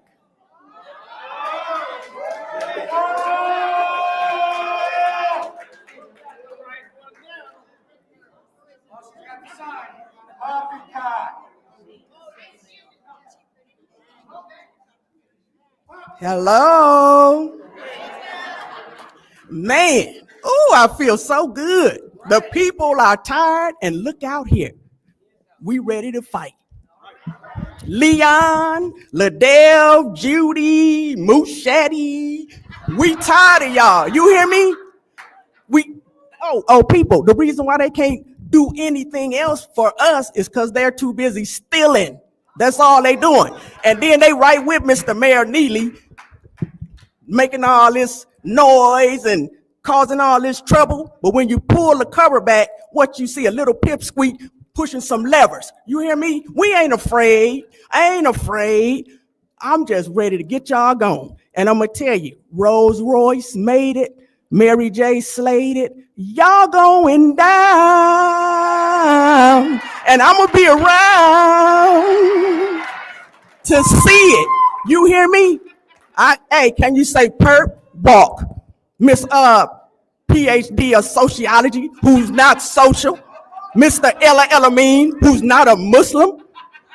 I'm tired of y'all. People, I don't care. Judy, we ain't forgot about you. That's right.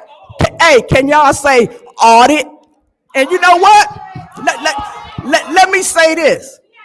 We got everybody that this mayor puts on this board or on these other boards, such as housing, where the lady done stole, embezzle. That's what y'all doing. Y'all embezzling money. All that money, and she gonna say, oh, I'm gonna try to pay $50. You get out of here. You gonna go before the court of law. Just like y'all is. And here's Mouchette, still trying to hang on to a little bit of power. Next speaker, please, talking all loud. We don't care. You don't have no power. All y'all do is sick the police on us in here. We ain't afraid of you. Liddell, when you came out there when I was getting a petition signed, oh, I'm the person in question. Can I come talk? What I tell you? I said, come on. I'll call you a crook in here. I'm going to call you a double crook out there. And I'm going to let somebody else eat y'all up. Thank you. Next public speaker, Madam Secretary. Next speaker is Salim El Alamin.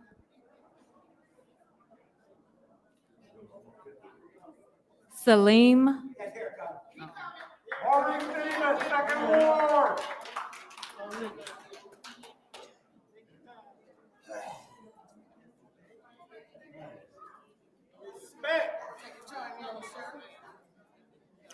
Hello, everybody. My name is Salim Alamin, and I was downtown yesterday for the march.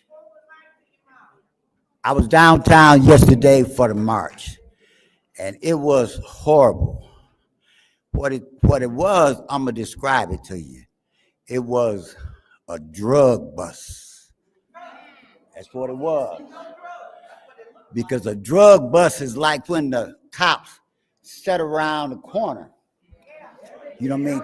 Send a couple infiltrators out to see where you're headed and locate it at. because as we was driving down the street, you know what I mean, we was paying attention and not blocking off the lanes. You know what I mean? I was making sure. You know what I mean? Everybody was. And then we got down probably about 2nd Street. I seen 4 police cars come from around the parking ramp. You know what I mean? Zoom, zoom, zoom. I mean, how 4, 5 police cars all at the same place at the same time because they were sitting around their way. And when they got around there, I'm back there, and the police cars blocked us off. We couldn't even move through the light. When we had the right to move, they pulled up and blocked everybody off. You know what I mean? That's a drug bust. You know what I mean? That's all the symptoms of a drug bust. What's my time? And I'm gonna say that, and it was horrible how they snatched him out the car. That white car that's in that video, that's our car. And my kids was inside the car, and it was horrible. They cried, you know what I mean? And somebody got to pay for it. You know what I mean? Somebody got to pay. And when I said, whenever I come down here, I'm gonna ask, where is the damn money at? I need my roof fixed, a trees cut, and somebody gotta pay. Where's that 20,000 that Karen Weaver left? Or 20 million, 24 million. Now how you in debt? Huh? And I got a couple more things to say. Yeah, I'm looking at you, brother. Mr. Alameen, how you spell your name? You spell your name just like mine, in a sense. But my name means Alameen. It's he who seeks peace. No, it is the trustworthy. He who is worthy of trust. That's what that name stands for. And brother, start. Thank you. Next public speaker, Madam Secretary. And I got another thing to say. Like Next John speaker. Lewis said, it's time to make some good trust.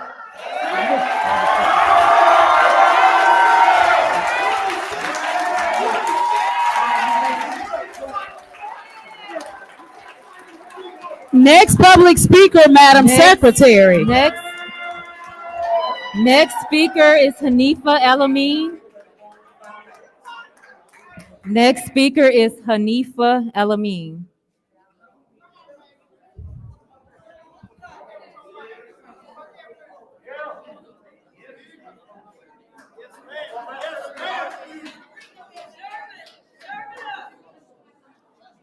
Good evening. My name is Hanifa Elamine. And for the records, no, I am not related to Leon Elamine. Leon Elamine, really, you hurt my feelings, man, for real. Because when I first met you, when you was doing the May Institute stuff, I supported you. Me and my daughter. You should have stayed there, and you shouldn't have got into this mess. You really shouldn't. And that's this saying this out of love to you. You know what I'm saying? Out of love. Tanya, thank you for always being there whenever I call you. Whenever, it doesn't matter. When they said you there, you answer, you do. I'm a witness to that. You know, Winfrey Carter, this is my new council person. My little dancing girl. I like her. Love her. Dennis, you all right with me? You all right with me? Jared, Jonathan Jerry, I call you JJ at my house, okay? You all right with me too, and I know you're gonna do the right thing because Papa Jared told you, you know better. You know what I'm saying? And look at you, you look just like your father. I know him. Yep, you look just like him. But the devil is a lie. And I think you, from looking at this chambers, people is sick and tired of being sick and tired. And that's all right. Y'all sit there and whisper like y'all always do. But fix the damn water. Fix the damn water. Focus on fixing the damn water. You know. Yeah. and my thing to come up here to say, do I have the floor? Well, go ahead then. Let's shout out to Eric Mays.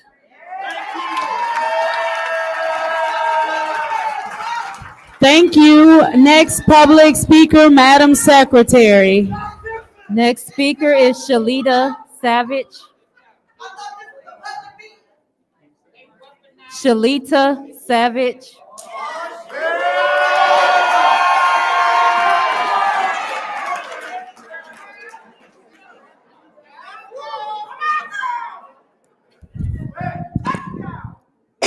How y'all doing? My name is Shalita Janae Savage, for the ones that don't know. And yes, I'm going to be up here being a motherfucking savage about this shit. Leon, the fact that you want to sit over here with Cruella DeVille and laugh in our motherfucking faces like this shit's a motherfucking game, both of you bitches need to resign. Fuck you and fuck that mop head ass bitch. To this beautiful lady right here that is in charge of the 5th Ward, I like everything I'm seeing that you're doing. You are upholding and uplifting your community. You are for your people, and I can appreciate it. You, Miss Lady, Miss Tanya, I feel the same exact way about you, okay? I have watched it. I have seen it.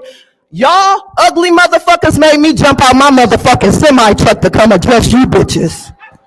And you trailer park trash ass motherfucker right here, yeah, you, East Side bitch, the one that don't give a fuck about the meth epidemic that's going on in this motherfucker, bitch, you need to resign, ho. And over here to this old, I'm in the slave house ass nigga bitch over here, Miss Candace. Yes, massa, I see massa. What you need me to do, massa ass bitch? Where you motherfuckers pitch the tent at is where I shall have this motherfucking circus at. Y'all got me fucked up. How the fuck can 900 motherfucking police officers come to a peaceful fucking protest, but my fucking 8-year-old son was held hostage for 21 days? I called 911 over 3,000 motherfucking times, and you bitches didn't help me do shit to get my son. You wanna know what I had to do? I had to go get a fucking judge. You wanna know what the Flint Police Department told me? They told me that it was a probate and civil fucking matter for an 8-year-old. But you bitches can come rip a goddamn elderly person out of a motherfucking car? Are you fucking serious? Eat my ass and suck my dick I don't got. Are you fucking serious? I know you motherfuckers is lying. And then the fact that there's a $2.6 million account somewhere for our educational system and arts program, and you bitches can't tell us a motherfucking thing. If y'all don't go ahead and fill this 3rd Ward motherfucking seat with death, because I'm from the 3rd Ward.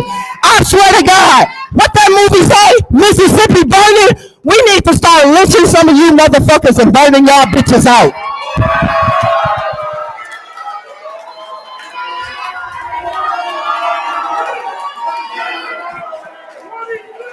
Thank you. Next public speaker, Madam Secretary. Next speaker is Rodney Thomas.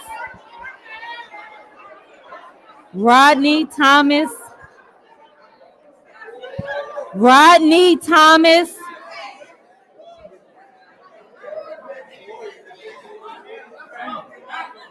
Next speaker is Rodney Thomas.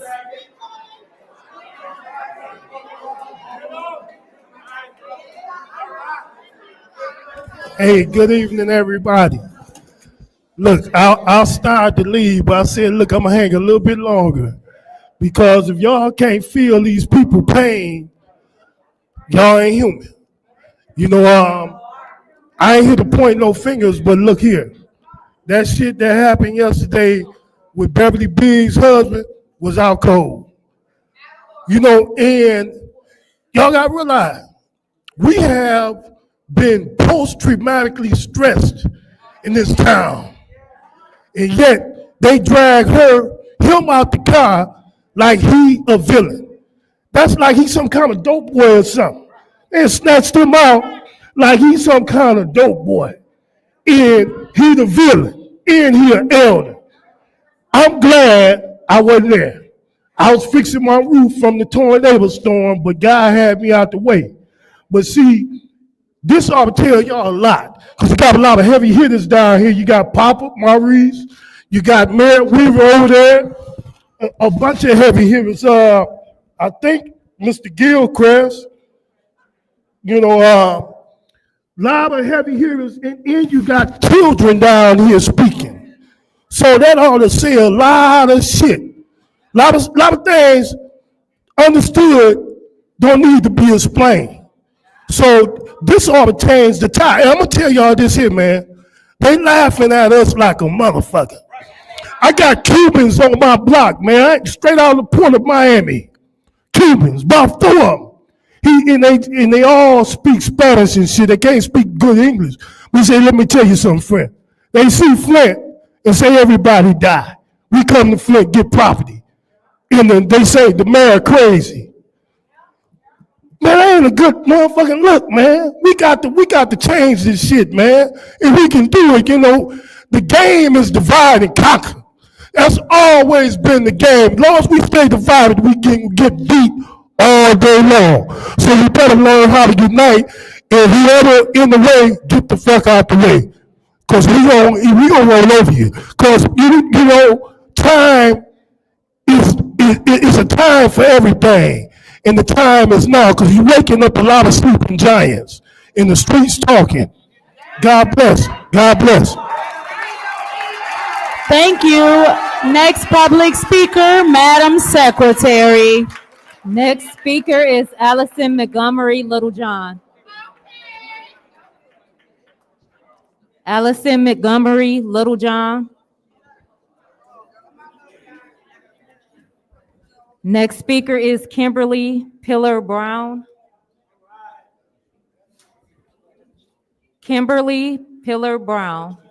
No. Next public speaker. Next speaker is Emily Dorr.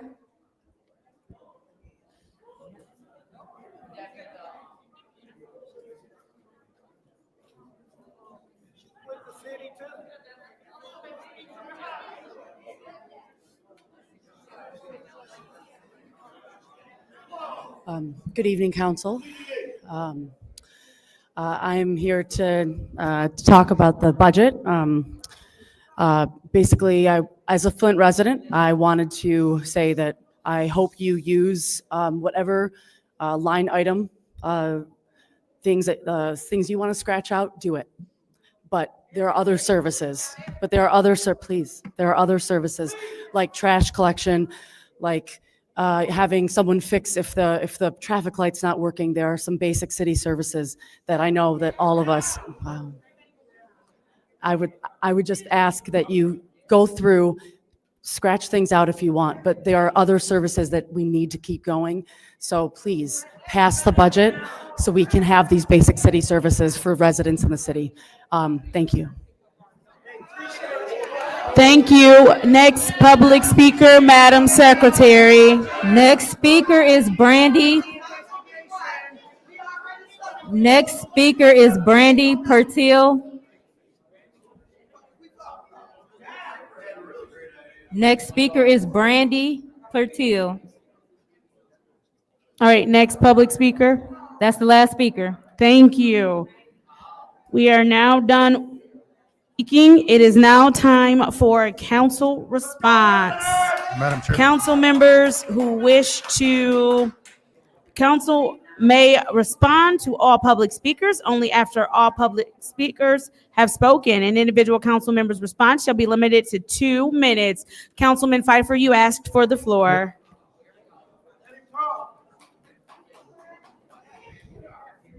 Welcome to the People's Chamber.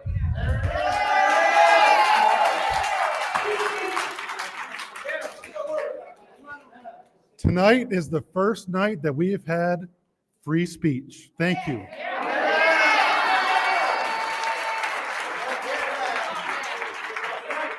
If you don't know and you haven't been watching our meetings, our colleagues that have been sitting up here quiet as a church mouse, if you breathe wrong, the police will drag you out.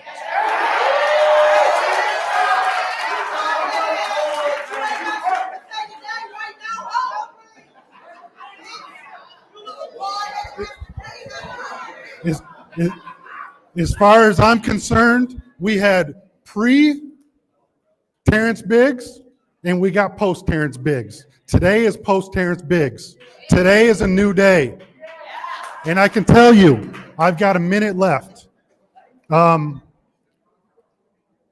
got to thank Sheldon Neely. He is a unifier. He brought all of us together to fucking hate him.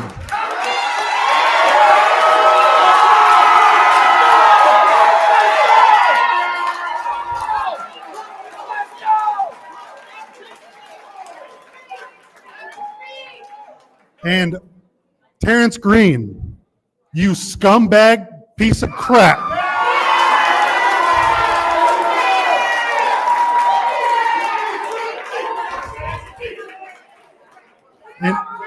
In my last 25 seconds, I'm going to tell the Flint Police, Mr. Officer, I see you back there. I don't know if there's another one back there.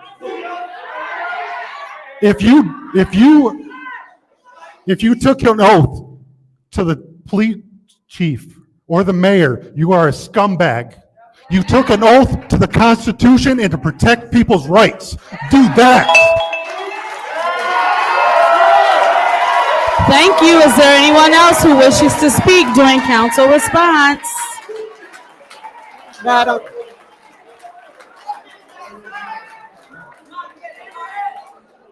Is there anyone else who wishes to speak during council response? Councilwoman in the 5th Ward, you have the floor. Thank you, Madam Chair.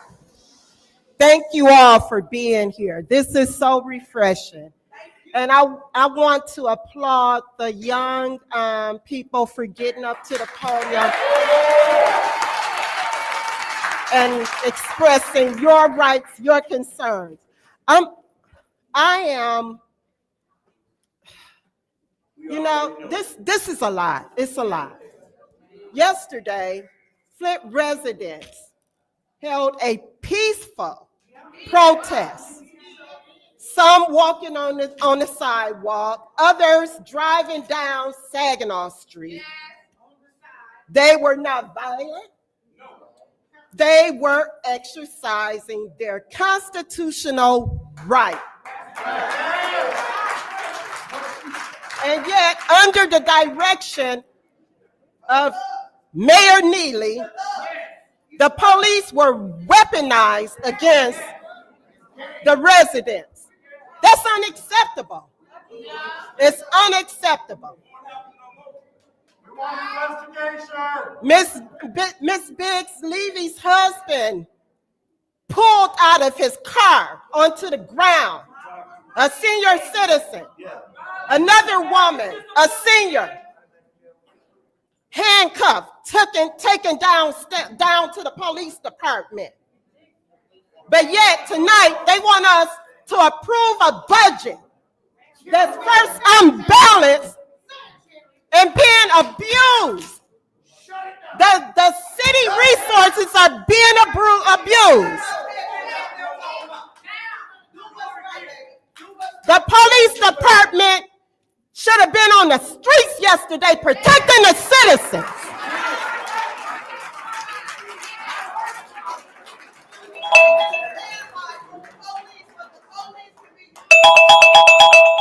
Thank you. Is there anyone else who wishes to speak during council response? Madam Chair. Councilwoman in the 6th Ward, you have the floor. Thank you. And I'm going to say, I'm not going to duplicate what my colleague said, but you know where I stand if you follow city council. I stand with them in their comments. But I do want to say this, because we had a $24 million fund balance that was left. They're asking us to pass a negative deficit budget. Madam Mayor, Dr. Karen Weaver, can you stand up for leaving us in the condition where we had a fund balance? So when you want to know what real governance is, when you want to know when someone prepares for ahead in the future, it is my friend who I love from my heart. And I wish I had known you then, because what we got now is a disaster. It's a disaster. But I want to speak to Beverly Biggs, Levy. I don't know where you at. You was right here. Okay. You know I got you. Whatever with that mess, what they did with Terrence, it was wrong. It was egregious. It was police brutality. They took an oath to protect the people. They didn't do it. Chief Green could have sent a bill afterwards. He could have said, let me protect the people, and send the bill like he did for Juneteenth with DeJuan Robinson. He provided the service. That was a targeted attack on the people. And at this point, we need to make sure you keep showing up. These is your chambers. These are your chambers. We had four emergency managers. This budget is going to be the same thing. We are mandated by the city charter, page 61, that states Article 7 finance, that we must maintain a balanced budget in accordance with the state law. I'm not passing this, so they can figure out where they want to make their cuts at.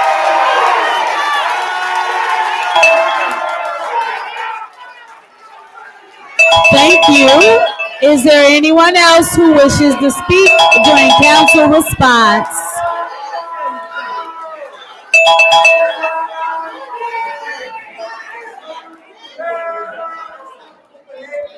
Is there anyone else who wishes to speak during council response?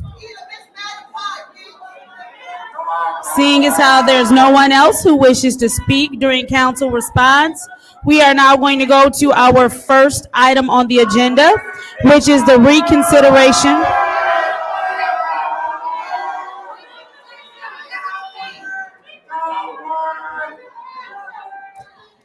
So now I am asking that everyone allow us to conduct city business. We have gone through public speaking. We've gone through council response. It is now time for us to conduct city business. Reconsideration is the first item on the agenda. We're reconsidering Resolution 250158-T, which is the 2025 operating millage, City of Flint Downtown Development Authority District. What is the pleasure of the body? Madam Chair, Councilwoman in the 4th Ward, you have the floor. I make a motion to reconsider 250158. There's been a motion to reconsider 250158-T, which is the 2025 operating millage for the City of Flint Downtown Development Authority District by the councilwoman in the 4th Ward. Is there support? Support. It's been moved and properly supported by the councilman in the 1st Ward. Is there discussion? Madam Chair. Oh, wait, go ahead. I'm sorry. There's no discussion. I know. I'm sorry. I thought about it. Roll call. Madam Secretary. Mr. El Alamin. Yes. Dr. Lewis. Yes. Ms. Priestley. Yes. Ms. Winfrey Carter. No. Ms. Burns. No. Ms. Machette. Yes. Mr. Pfeiffer. No. Mr. Jarrett. Mr. Jarrett. No.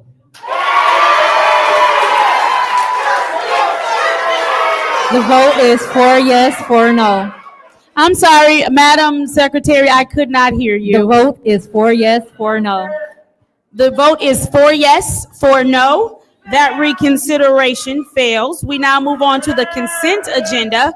What is the pleasure of the body? Madam Chair. Councilwoman in the 4th Ward. Motion to approve the consent agenda. There's been a motion to approve the consent agenda with the presentation of minutes with any corrections needed. Is there support? Support. It's been moved and properly supported by the councilman in the 1st Ward. Are there separations?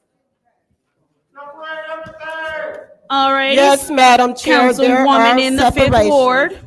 Madam Chair, I would like to separate 250173-T. I would like to separate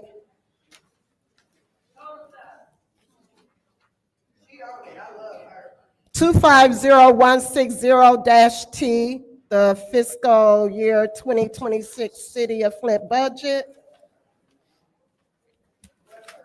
And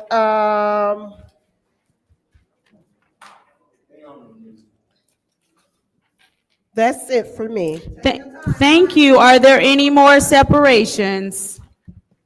Madam Chair, Councilwoman in the 6th Ward. 250188. You said 8. Yep. Okay.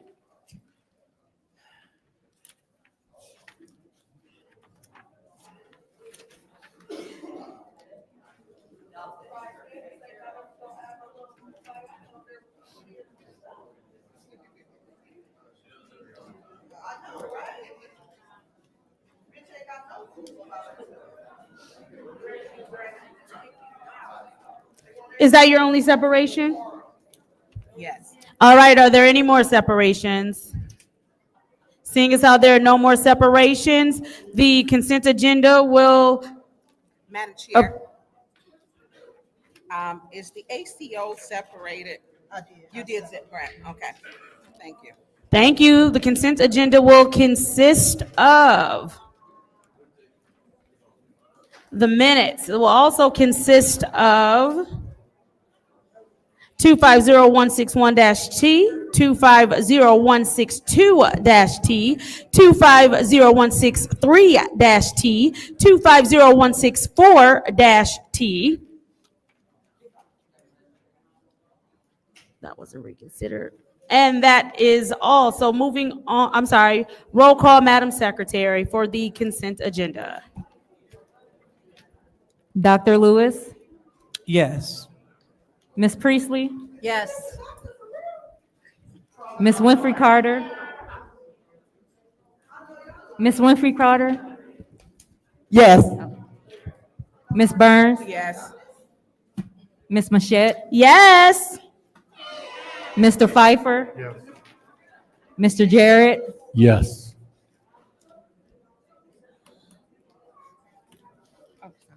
Mr. El Alamin. Yes. The vote is 8 yes, 0 no. The vote is 8 yes, 0 no. Madam The Chair. consent agenda passes. Moving on to resolution Madam Chair. 250173-T. Madam Chair, Councilwoman in the 4th Ward. motion to postpone indefinitely 250173-D. There's a motion to postpone indefinitely 250173-T. Is there support? Support. It's been moved and properly supported. Councilwoman, by the councilman in the 1st Ward, Councilwoman in the 4th Ward. Why the motion? Because the deadline is passed and we can no longer apply for these funds. Understood. So the deadline has passed and the city is no longer eligible to apply for the funds. Roll call, Madam Secretary, on the. No, Madam Chair, point of I'm order. sorry, what's your Right, point? so we have a representative from the firm to confirm that, so that's not accurate. I'm sorry, I didn't hear what you said. Yes, Madam so. Chair, I'm taking back my my motion. So you have a second No, already. That's all right. That's okay. That's okay. We'll vote no. So it's my understanding that there is someone here to speak on behalf of this resolution. We still have to go forward because it was moved and properly supported. Roll call. Madam Secretary. Ms. Priestley, It's gotta. No. Ms. Winfrey Carter, Yes. Ms. Burns, Yes. Ms. Machette, No. Mr. Pfeiffer, No. Mr. Jarrett, No. Mr. El Alamin, Dr. Lewis, No.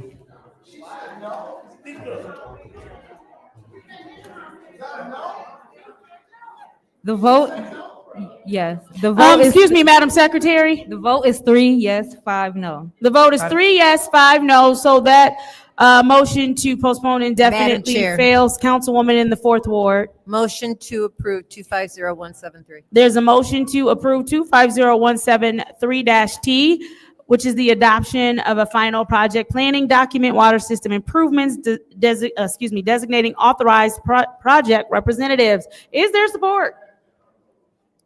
Support. Moved and properly supported by the councilwoman in the second ward. Madam Is there Chair. discussion? Councilman in the eighth ward, you have the floor. No offense, sir. I don't care what you have to say. I don't care what you have to say. At this point, there ain't no flying chance that we put this community in $30 million more debt. Not gonna happen.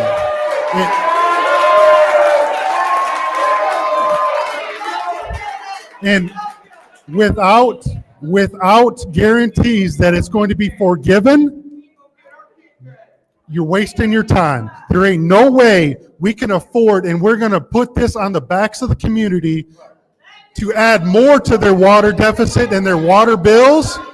Not on my watch. No, sir. Thank you. Is there anyone else who wishes to have the floor in the first round of discussion? Madam Chair. Councilwoman in the sixth ward. Thank you. So on September the 23rd, this council, 5 members voted to approve the ACO. We weren't allowed to ask one single question, not one.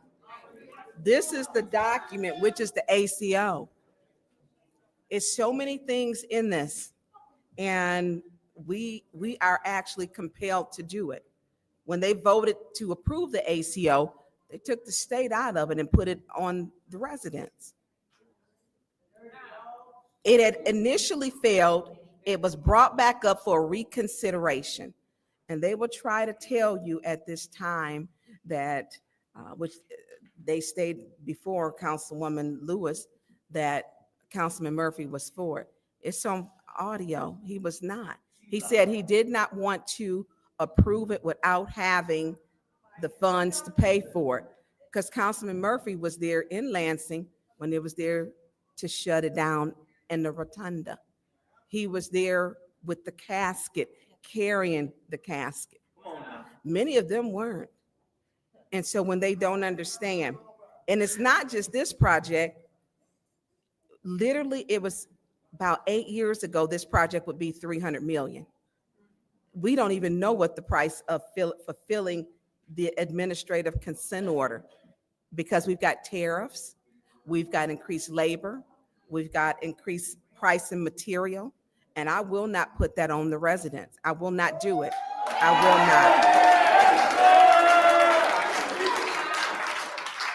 not. When we ask the questions, we never get answers from this administration. We are in violation without having a DPW director. Mr. Kenneth Miller has quit. He quit right before you came, maybe a week before. We have lost Rob Benzick. We've lost Mike Brown. We aren't able to keep a DPW that in this document we're required.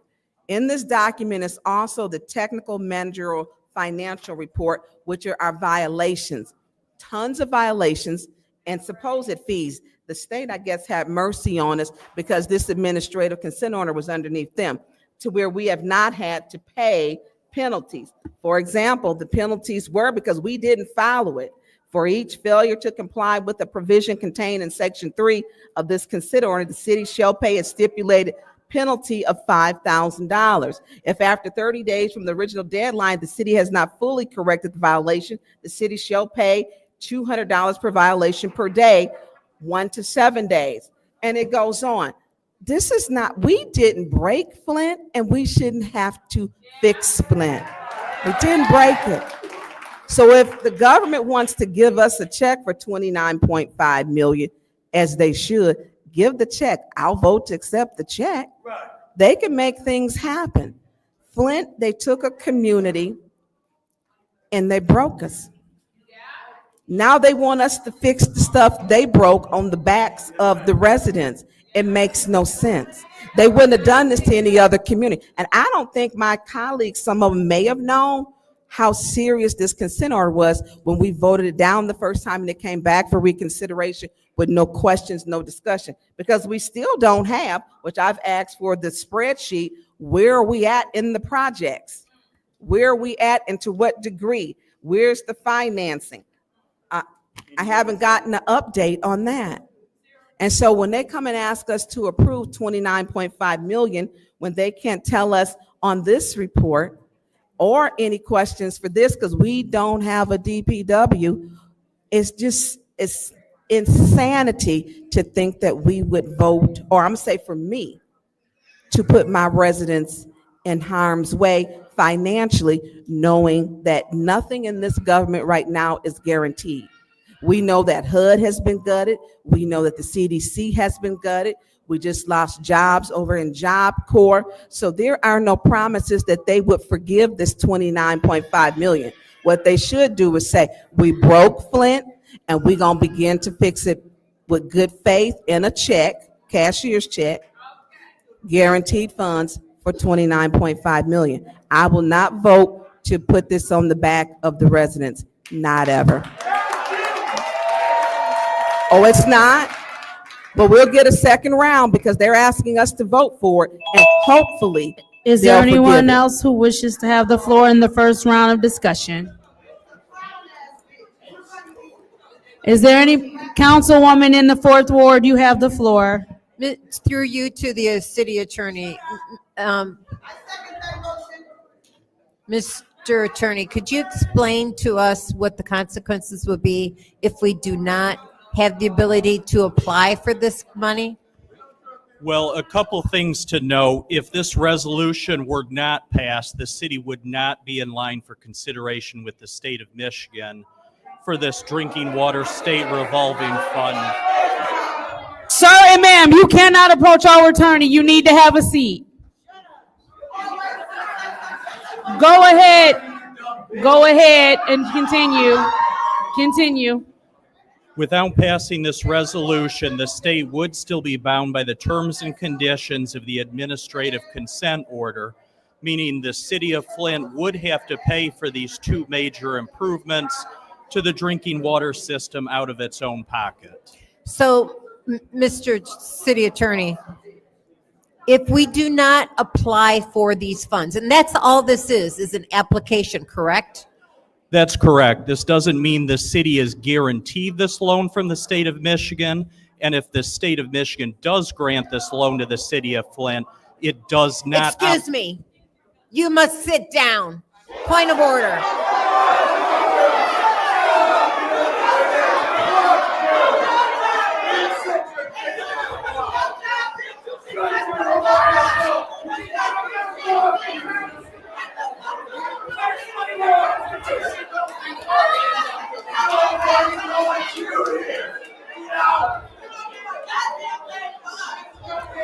So I'm going to ask you all to have a seat.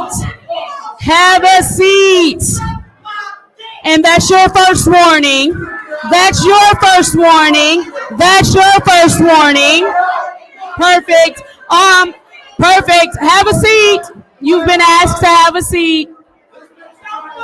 You've been asked to have a seat.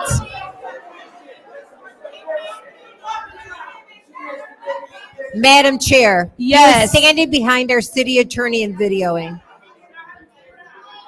I'm sorry, I didn't hear what you said. He was standing behind the city That's attorney fine. videoing. I got it. I got it. You cannot video behind. Ma'am, you are removed from this meeting.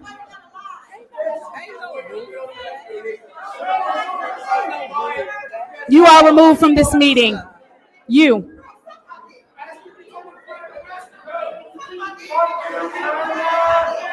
Ma'am in the brown shirt, do not obstruct the officer. Do not obstruct the officer. Point of order. Point of order. Ma'am in the brown shirt, that is your first warning. You cannot obstruct the officer. Point of order. What's your point? Go ahead. They can stand with their cameras and video. There's nothing against that. Jerry, at some point you gotta want to be a decent person. You know this is too far. Pardon me? What she said?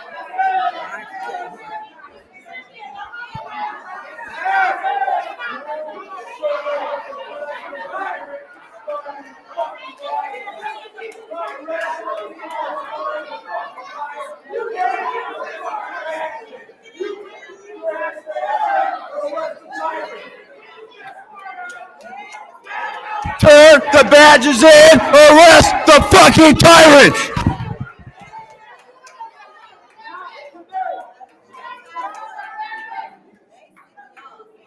You should not be up here. Do not approach me. You need to go sit down. You are removed from this meeting. Do not approach me. Do not approach me. Excuse me. You are removed from this meeting.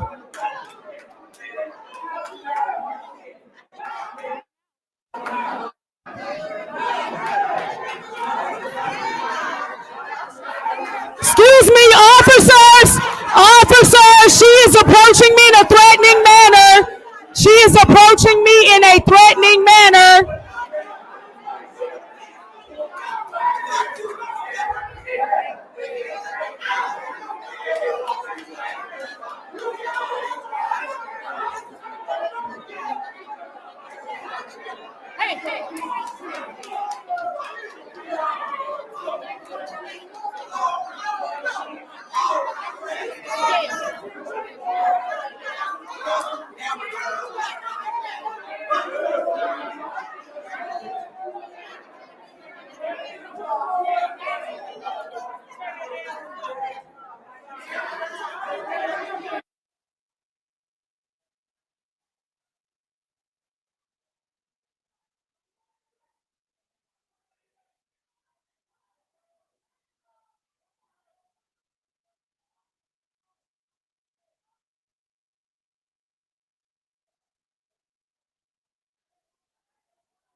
one snatched Mr. Levy out the car.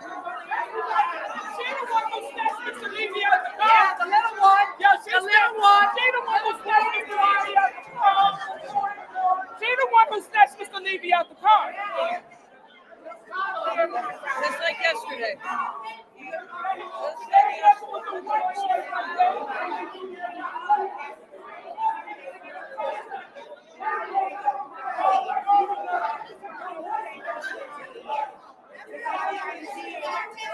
Just like yesterday.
Man, that girl right there, she did it. The white guy dragged him and he threw him to the ground. Yep. This one right here. Yep. She did too. She drunk. About it when I said when she was jumping in. She drunk. She thought it was cute. Look at them trying to bully you. You got a damn clothes going on. Get over here.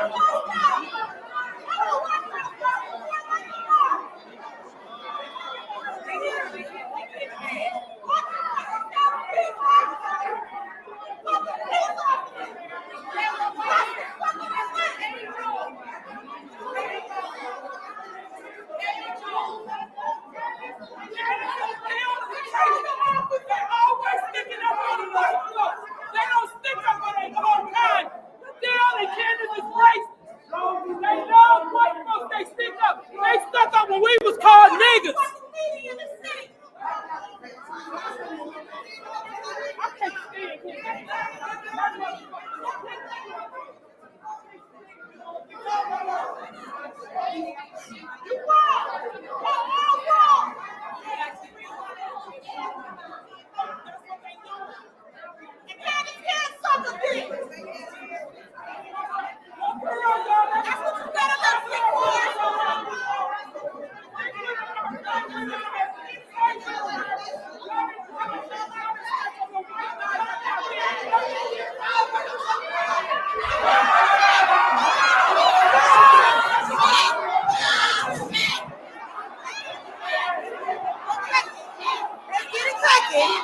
Let's get it.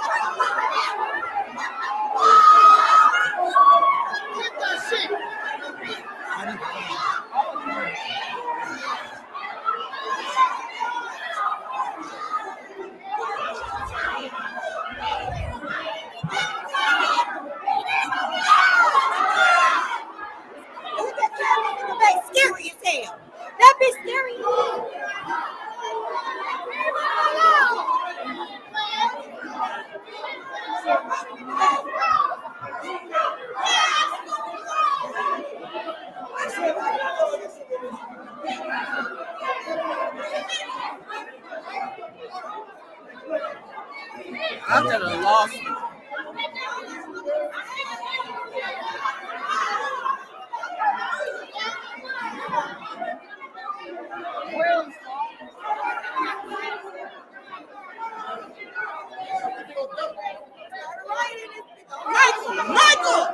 Michael.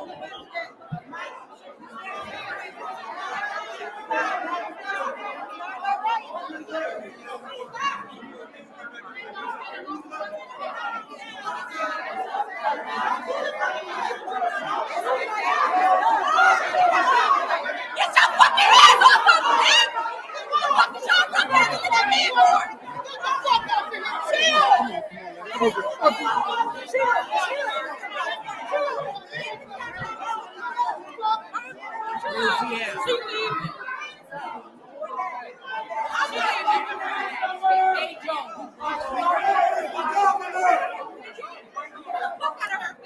That one right there. Yes, for no reason.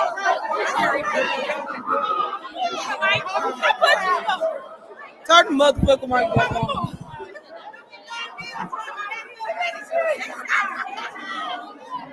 Excuse me. I'm sorry. I'm trying to get through here.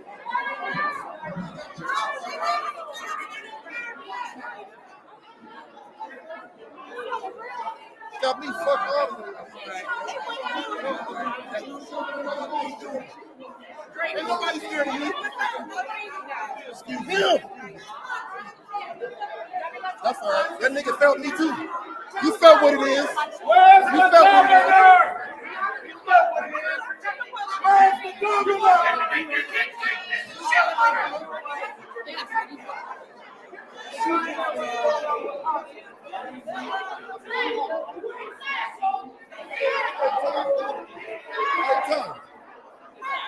Hey.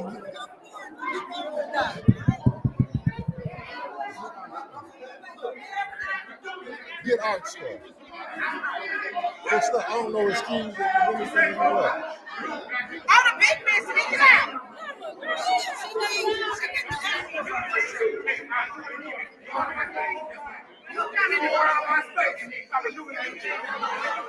Mike, don't get in no trouble. I see you. Don't get in no trouble. Don't get in no trouble. Now we're free to stay in this.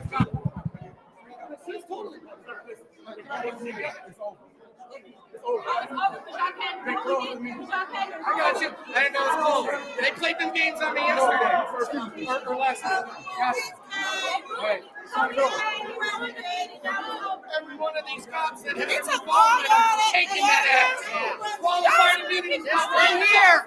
Let me talk, guys. I bet you I can be talking about that. Yeah, you guys know you did all this in front of a civil rights attorney, right? Great job. Don't fuck. Out you go.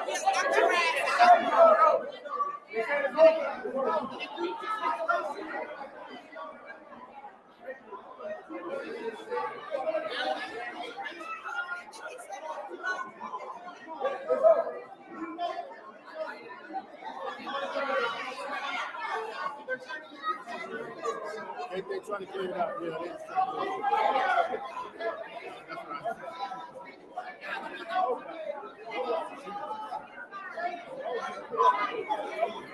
Yeah,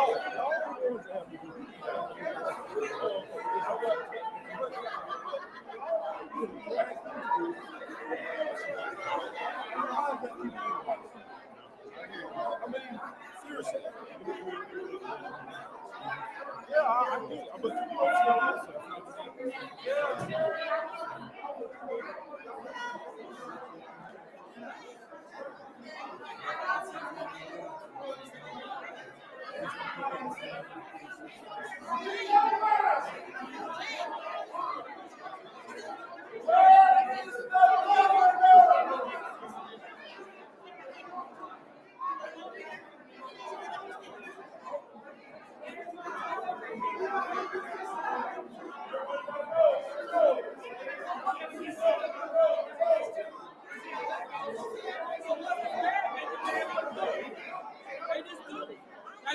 My sister got attacked by the Flint City Police Department in 2001.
keep happening. I'm tired of getting caught up. Y'all see all the rest of the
time.